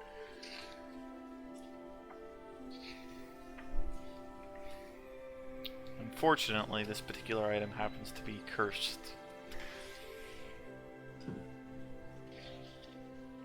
It's not cursed, but the dice aren't in your favor, so they rolled low. So unfortunately, you'd have to spend another short rest breaking your attunement. Or it could be more than 100 feet away from you for more than 24 hours. Okay. Those are your options. So I can just spend another short rest unattuning to it. Correct. You can be like, I hate you! I don't want you! Liar! Or in the case of your shield, just hug it really tightly for a long time, and maybe it will get sick of you. I love you. Get away from me! Put me down! You want to be good? For an hour. That would do it. That would probably make him break the attunement to you. He'd probably be like, fuck you. No, fuck you. So I'd like to go over to Joe Kerr Okay. as I mutter the what is it? I can't remember what mending. Sorry. Okay. Alright. Like stitch the skin on my hand back together. Okay. So what's it like to be alive? Zoinks, you're like you're dead, aren't you? In a way. Yes. He like jumps out of the chair and winds up in Penn's arms. And he's like, just like, totally, dude, stay away. Don't be afraid, as he like waves his hand and it's like still coming back together. So like some bone is showing, some skin is repaired. Don't be afraid. Go ahead and roll a persuasion then. Alright.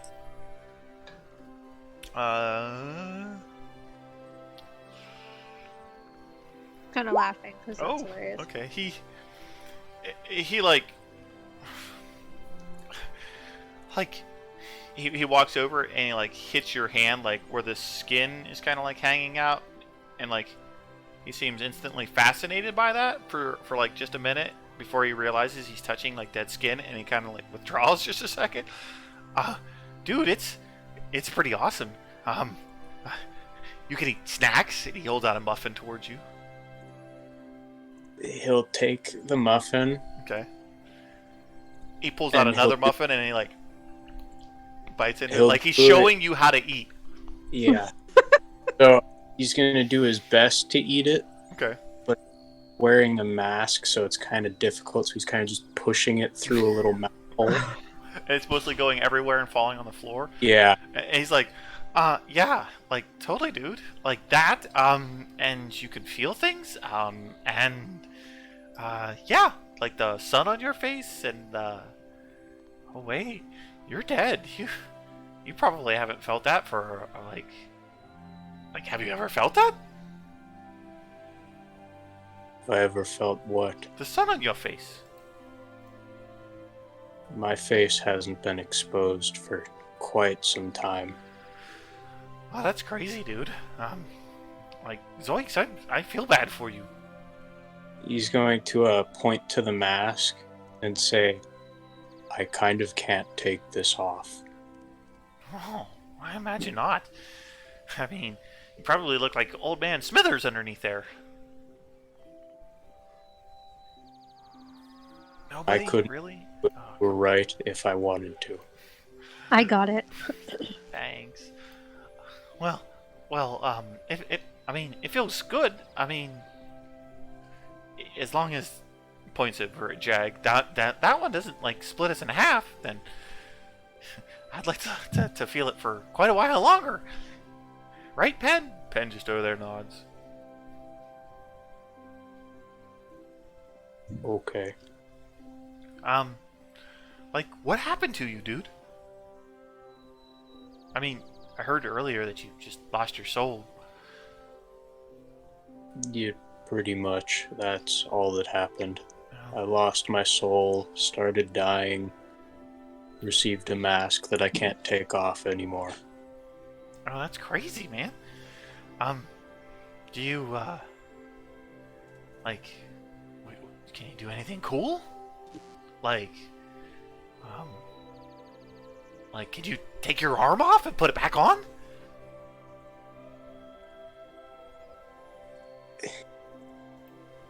Yes, let me demonstrate. No, it's okay, I believe you. No. Since he's asking, I have to show him. Okay. So I'm gonna, like, pop my thumb off. At that, you hear, like, Penn, like, dive out of the chair and... and, like, Joe is like, wow. And then mend it back to my hand in the way that it was. Whoa. That's cool, dude. And you can just hear Penn over in the corner.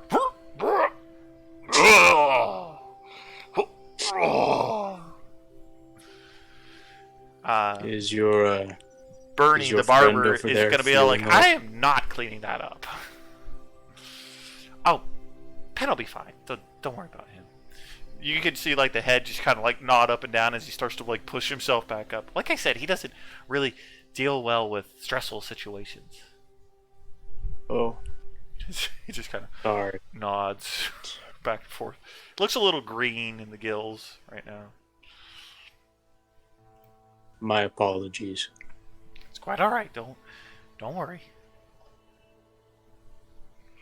Penn just kind of nods a little bit, pulls out a napkin, wipes his mouth, and he seems to be fine now. All right. I'm telling you, let me do something with that mane, please. That would be my crowning achievement. I'm gonna just kind of shake my hair back and forth. After looking at what Robin's got done on, like, her hair, you imagine, like, your mane would just look fantastic after she got done working with it. Like Dorothy after she got to the Emerald City. I'm not gonna say anything, but I will get up, sheathe my sword from on my lap, walk over. I guess I wouldn't be able to be on my back when I walk. I'm just gonna get up, walk over to the chair without saying anything, and sit in her chair. She's just gonna be all like, woo! And, like, kind of come over and start, like, the whole massage on your face, your, like, beard, and, like, working her magic on it. And she's gonna go into a little bit of a story. So, like, when it comes to, you know, I see you've got a cool fancy stick there that would cut things if you really decided to, like, throw it around. That, you know, when it comes to those sorts of things, sometimes, you know, you gotta have to be a little bit careful because some of them are not good and some of them are kind of evil. And, you know, if you carry too many of them, then you just feel a little bit overwhelmed by, like, too many things that you're carrying. So anyway, when you're picking things up, just be careful, okay? I'm just gonna nod. Like a very gentle one, so not to, like, move my mane too much as she's trying to, like, cut it. She doesn't pull out any scissors. She does pull out, like, a brush and a comb after fully, like, shampooing your hair. She does pull out a brush and a comb, and, like, she goes through the entire thing, like, a couple of times, and it starts to feel pretty fantastic, like I do whenever I get done, like, with my mane there. Just do this number like this, like, just like all poofy out, and then, like, there we go, right back there. Okay. It's just like that. What she does to Jag. And so, yeah, you feel pretty fantastic, but after the end of it, you're going to go ahead and get the benefits of a long rest if you didn't already adjust your character for that. And if you choose to, I will throw in, because you mentioned it earlier, breaking the attunement on the shield. I will allow you to break that attunement. That means that you will receive no more telepathic communication from him. But you can still wield it as a +2 shield. Yeah, I was never gonna wield this. +2 shield. I mean, it would totally ruin your great weapon master thing that you got going, so please wield it as a shield. No, just kidding. No. Just kidding. Just kidding. You look far too pretty for him to be attuned to you. That's Yeah. true. After that, handsome. It's gentlemanly term. Handsome. Not necessarily that neither one of those things need to be gender assigned. Well kempt. What in the world does the party of adventurers want to do now that they've both received some haircuts and some advice about maybe not going over to Infernal Rapture? Maybe going to Infernal Rapture? Who knows?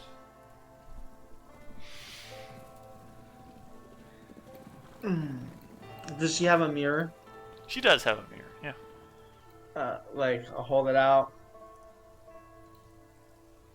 I'll take the advice. It looks great. I mean, it looks really great. I'll hand it back to her and just... I'll take the advice. You know that day when you spent like an hour and a half? Yeah.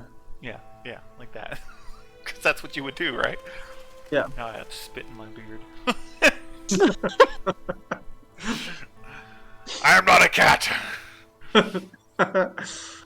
Welcome to Catman and Robin, where we learn all about how Will grooms his beard. In real life, yeah. That's how I do it. Story. If I mean, good day, thank you. And I'm gonna go out, and do I see where Don't Has One went? Don't Has One is in the same place he was earlier, in the same stall. He doesn't have a customer currently. He seems to be just kind of hanging out, waiting for the next customer to come by.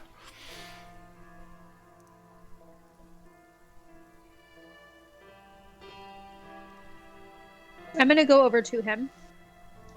As you come over, Okay. Wait. Wait. Before I walk out the door, Okay. or just after, I'm gonna locate him. Mhm. Go Angel. Wings come out, and like as the wings come out, a few individuals you notice kind of like move away from you, like purposely. I'm gonna walk over to Don't Has One. Okay. As you walk gonna- over, he's like, "Oh." To reach back, and what I don't think I can do, but I'm going to try to take a feather out.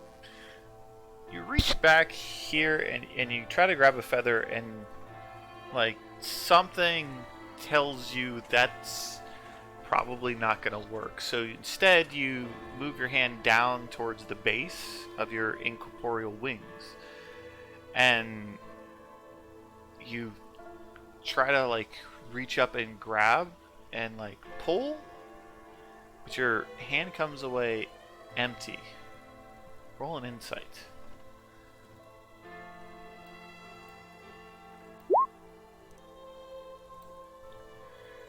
Okay. Don't Has One crosses his arms. To hold my hand out. Shakes his head. So, while this is happening, is there a store anywhere near here that I could get like a quill? There's several tents around. Okay. You could probably find one at the merchant that Robin is currently at, because there's random things in their cart. You might go over there and check. It's the closest merchant. You've been here in the Wandering Emporium for a little bit longer than the Traveling Companions. There is a general sort of tent here, and there is one more up here, other than Don't Has One and his cart full of randomness. Don't Has One keeps his arms crossed. Tries again. I'd like to to this tent Okay. and see if I can find a quill in there. Alright. let's see. The individual standing out front of this particular tent looks like this. Kind of laughs drolly. Seems to be talking to a bunch of Durgar that are around him, talking in some strange language. Do you speak Undercommon? Probably not. But he looks over at you and in his deeper voice, I do not. how can I help thee?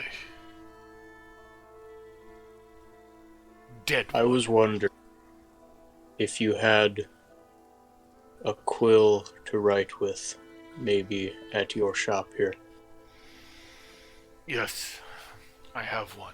It will cost you 5 gold pieces. Could I have it, please? 5 gold pieces and you could have it. So he's gonna reach down into like his little pouch that has a bunch of patches on it because it's been torn a bunch. He's gonna pull out 5 gold pieces and hand them to the thing. Cool. He's gonna let go of the quill and just hand it back to you. Anything else I can get you? No, thank you. And I'm gonna start making my way back over to the 2 goblins, right? One Is what- goblin. It's a really tall goblin. Yes, the really tall goblin. Sorry. Yeah. Don't has one is standing there just looking at you like expectantly. Okay. He looks I'll reach under my arm again. okay. Or, well, I mean, Okay. try to pull another one. Okay. So you gonna do anything? You just gonna try to grab a feather? I'm gonna.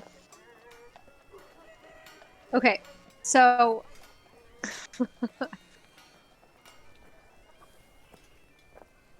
As you walk up, you do see the one that got her hair done first. She's got these like golden incorporeal wings of light, just kind of like floating behind her.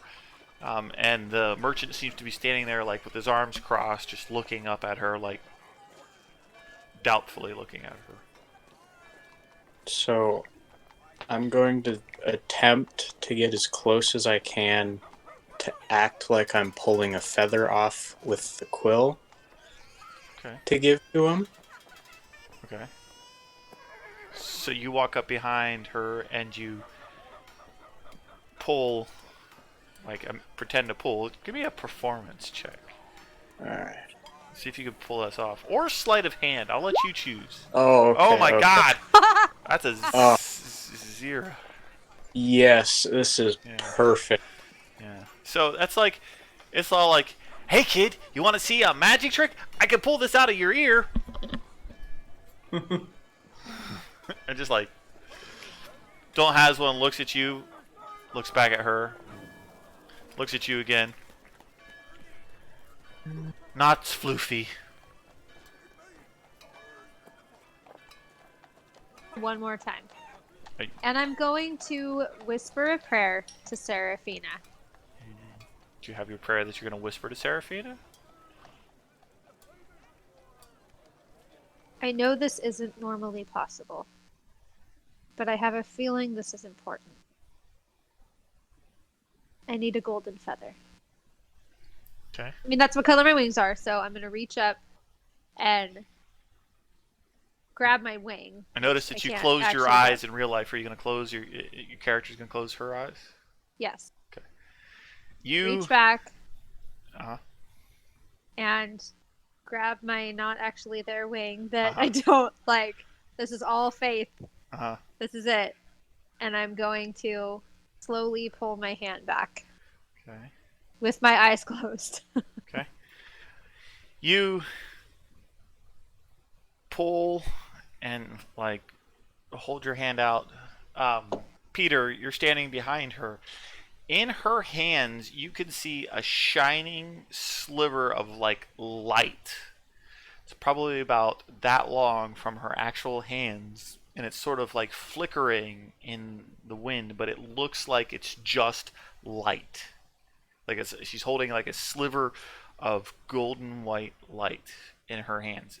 As you open your eyes, Robin, you see this golden sliver of light in your hands, and Don't has one. He quickly reaches into his coat and pulls out a jar, pops the top, and goes thunk over your feather and like screws the thing on. And you can see a sliver of light inside the jar. It flickers for just a moment, and he like everybody holds their breath just temporarily as it looks like it's gonna go out, and then it like stays lit, and he finishes screwing on the lid and slides it back inside of his coat. Floofy. We'll close Badsies. my eyes for a second and just silently in my head, thank you. And hold my hand out.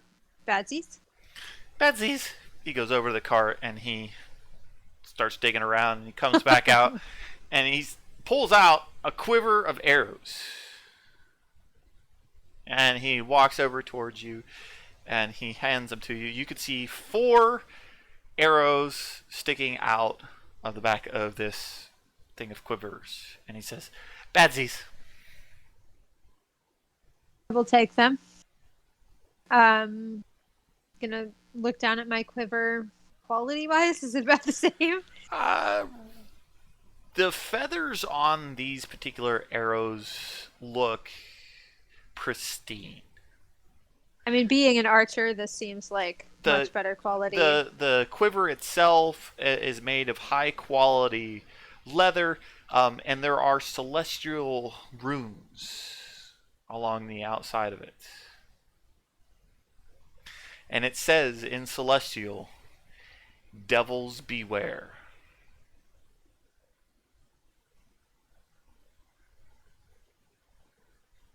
I will look up at Don't Has One. Say thank you. It has been a pleasure doing business again. For sure. Come And back. then I'll kind of whisper. I'll kind of bend down just a little bit. It's been nice doing business with you too. And then I'll stand up. Don't Has One just looks at you. What other one? Yes.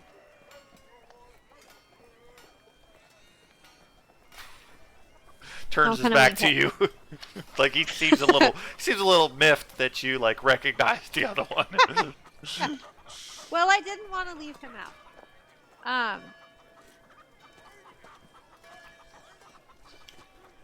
I will kind of put this quiver on my person.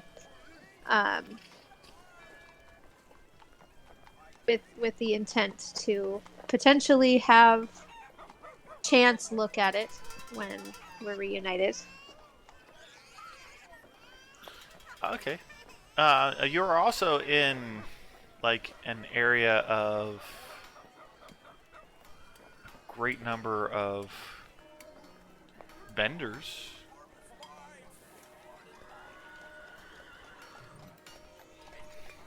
You don't necessarily have to weigh. Yeah, but they'll probably charge a lot. Don't you have a lot of gold? Doesn't mean you. We This is donate how your this to DM that? gets you to spend that gold, okay? I don't know that I want to. I don't know that I want to give my money to a bunch of devils and demons. There's more than one shop. I mean, I'll take a look around. If I see any what I feel are human vendors, then perhaps. But I'm not likely to do any sort of business with someone from down below. All right. As you're looking around, you do see this particular establishment here does have an individual standing out front of it. Seems to be wearing like you would recognize it as like priestly garbs. The garbs. Okay. Well, we'll go up there then.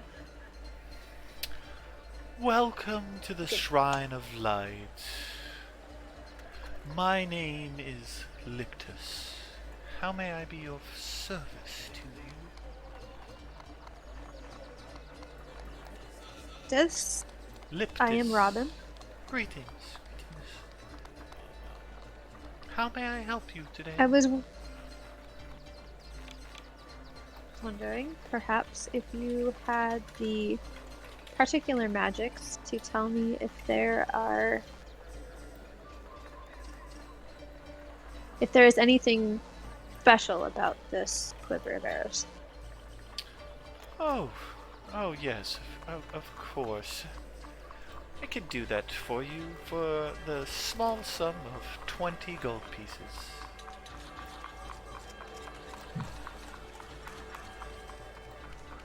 Come in.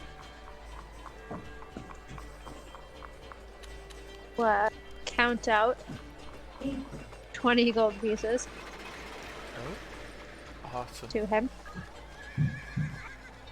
Awesome. And Thank you. This will take about 11 minutes, and I shall be able to tell you what properties this items may have. give him the quiver. Oh, yes, of course. It's gonna kind of hang out right here. Okay. After you spend any other person in the party want to talk to anybody before I move on? Nope. Okay. 11 minutes approximately goes by, and oh dear, these are these you'll have to be careful with around here. You see, these are arrows of slaying. It's a magic weapon meant to slay a particular type of creature. These are attuned to devils.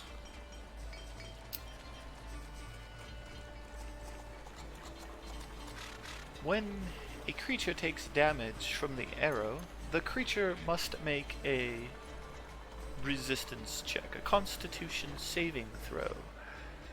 It's quite a high difficulty class of 17. You take an extra 6d10 piercing damage on a failed saving throw, or half as much damage on a successful one. You said 66? 6d10. 60-10. 6d10 additional piercing damage. Once an arrow of slaying deals its extra damage to a creature, it becomes a non-magical arrow.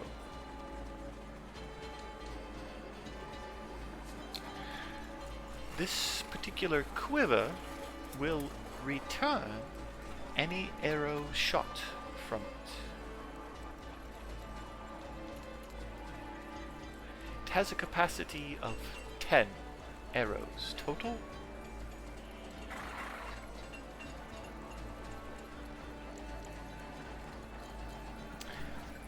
Once daily at dawn, you may call upon the power of the quiver to create a +1 magical arrow. Come in, Rory.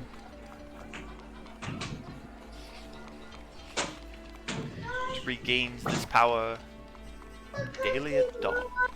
Daniel's house is, I looked on so hard.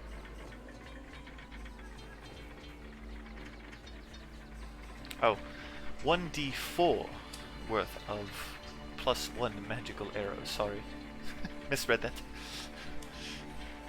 There was a little bit of fuzz coming from my god as he was revealing the magical properties with this item. So sorry. It happens sometime around here. I understand being surrounded by all this evil is not so good. It has 4 arrows of slaying, and then after that, You can use its power once a day to summon 1d4 +1 arrows.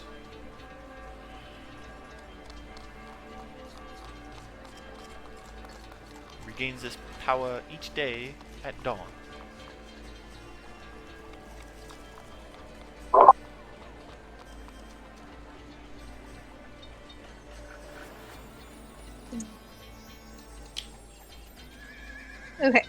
So I can put 10 arrows in it, and it'll recall those 10 Correct.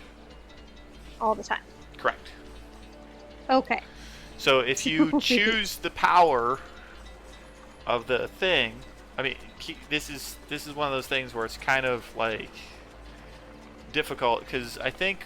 Hold on a second, because the way the book tells me that like +1 arrows work is they lose their magic once they hit a target as well. So you can use the power of the quiver to call forth 1d4 +1 arrows, shoot them from the quiver. It goes back to the quiver, but then it's a non-magical arrow. So. Just the magical arrows, I just assume that they're going to be non-magical when they come back. Correct. Okay. Correct. So at any given time, I probably just want to have like 6 in here for its full capacity, potentially. Potentially, yes, but Okay. Thank you. That was very helpful. not a problem. Is there any other services I can provide for you?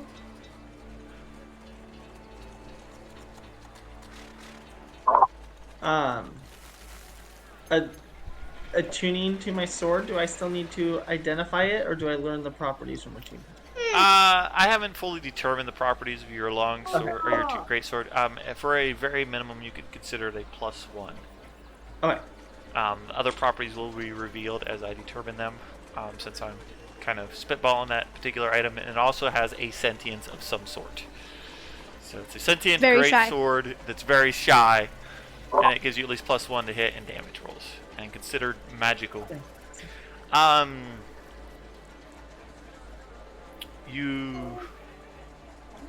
have to determine what it says on the blade. I haven't done that either. So maybe the writing is incomprehensible at this moment in time. And as you spend more time with the sword, it will become more solidified. Dun dun dun. Well, I'm gonna tell him. I don't think there's anything further you can do for me, but I'm gonna look around. I have a friend around here somewhere. I'm looking for Peter. Peter, where art thou, Peter? I'm gonna have to dip out just a tiny early. Jagger will follow along with you guys. I got kids fighting, so I gotta go.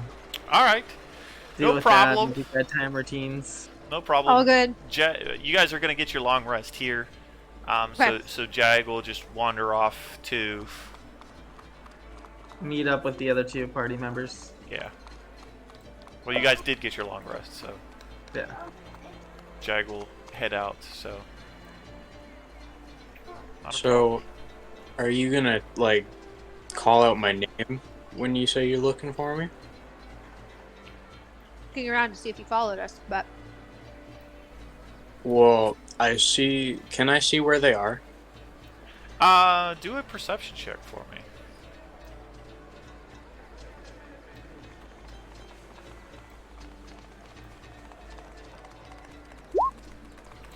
Yeah, you can spot them where they are. Can I tell like what the building is, like that it's like a priest area?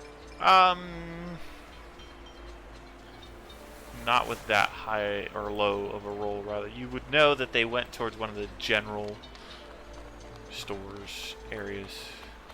So I'm gonna like best I can of walking, but it's gonna be more of like a shamble my way over there. Okay.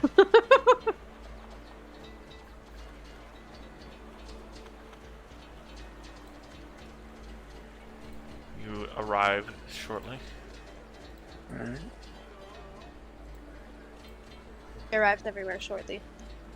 He's just a kid. It's true. Mm-hmm. It's very true.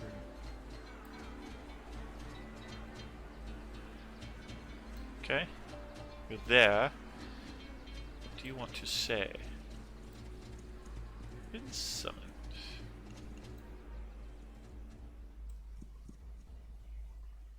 Dude, Hmm? you can move yourself over by me if you want. Okay, sorry. There we go. Haha. Are you ready to leave yet? Or are we staying here? Oh, Peter, there you are. Oh, there you are, Peter. Nice. Yes, I was just talking to this priest. Perhaps you can help him? A what? He's gonna like take a step back. The priest kind of And- like looks him up and down. Oh, I'm afraid he's beyond my powers. What happened to you?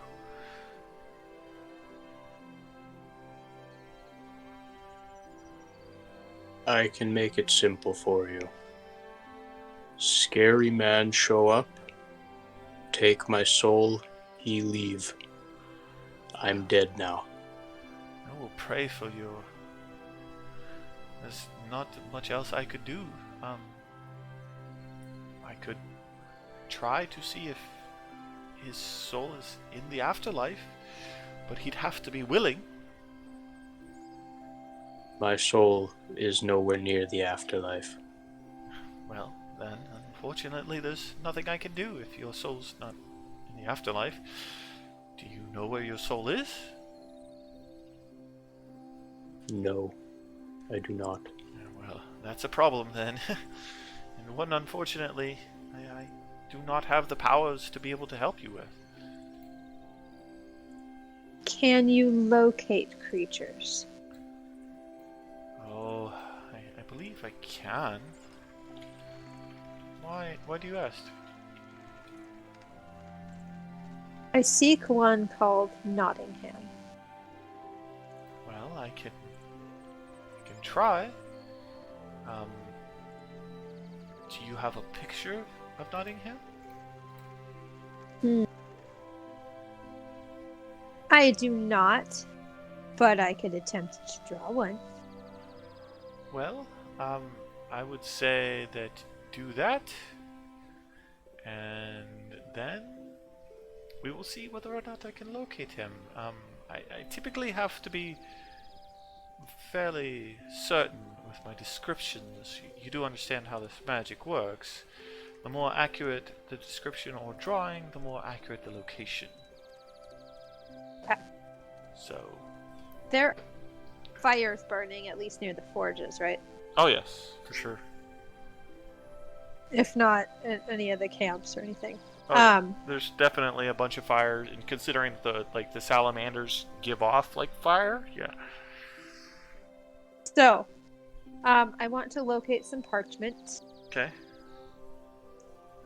And then I want to get some charcoal from a fire. Okay. You can do that easily And enough. I'm going to attempt The fire snake to draw. forge will sell you one for a copper piece. A piece of. Okay. Charcoal. Sounds good. Okay. And then so I'm gonna try to draw a picture of Nottingham. All right. Do you? What tools are you proficient with? Are you proficient with calligrapher's tools? No, I'm proficient with the flute and lots of weapons. Lots of weapons in the flute. Let's see. You can do. Go ahead and let's do sleight of hand followed by a intelligence roll followed by a wisdom roll. Let's do those three. So sleight of hand, then just a straight intelligence roll, okay, and a wisdom roll. Okay. You get a general picture of what he looks like down, at least the last time that you saw him. Yeah, when he looked different. Yeah. So he takes a look at the picture and he says, well, is there any sort of identifying characteristics about Nottingham? think he's carrying. Okay. Can you describe the item that he might be carrying to me? A soul coin. I'm sorry, I can't do this.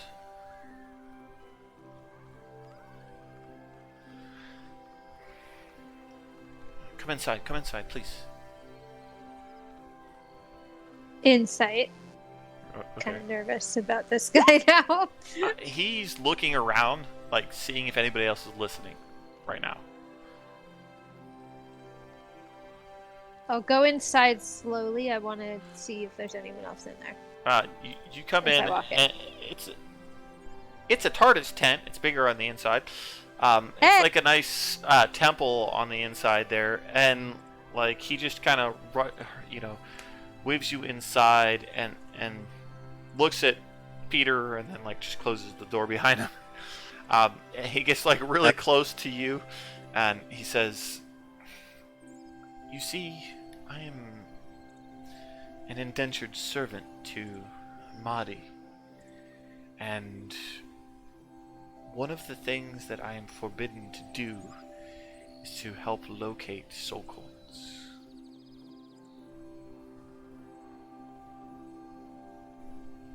That did not come through. Help locate what? Soul coins. Oh. But you see, you wouldn't be locating the soul coin. You'd be locating Nottingham. This is true. We could just forget I said anything about that. Roll a persuasion. Come on.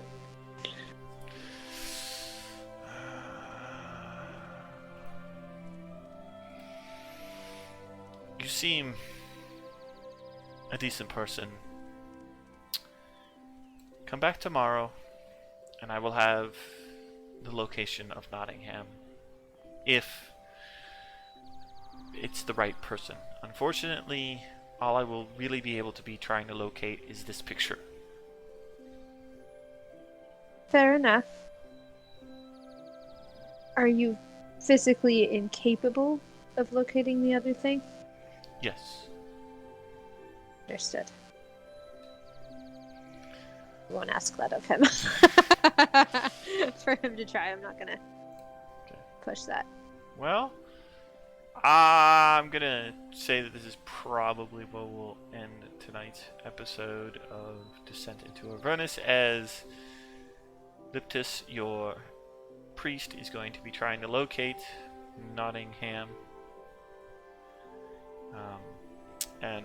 As Peter is standing there, both Joe and Penn will come like running up to Peter. Like, Zoinks, man! They found us! Who found you? Like, the cult we joined? Penn is just like nodding his head.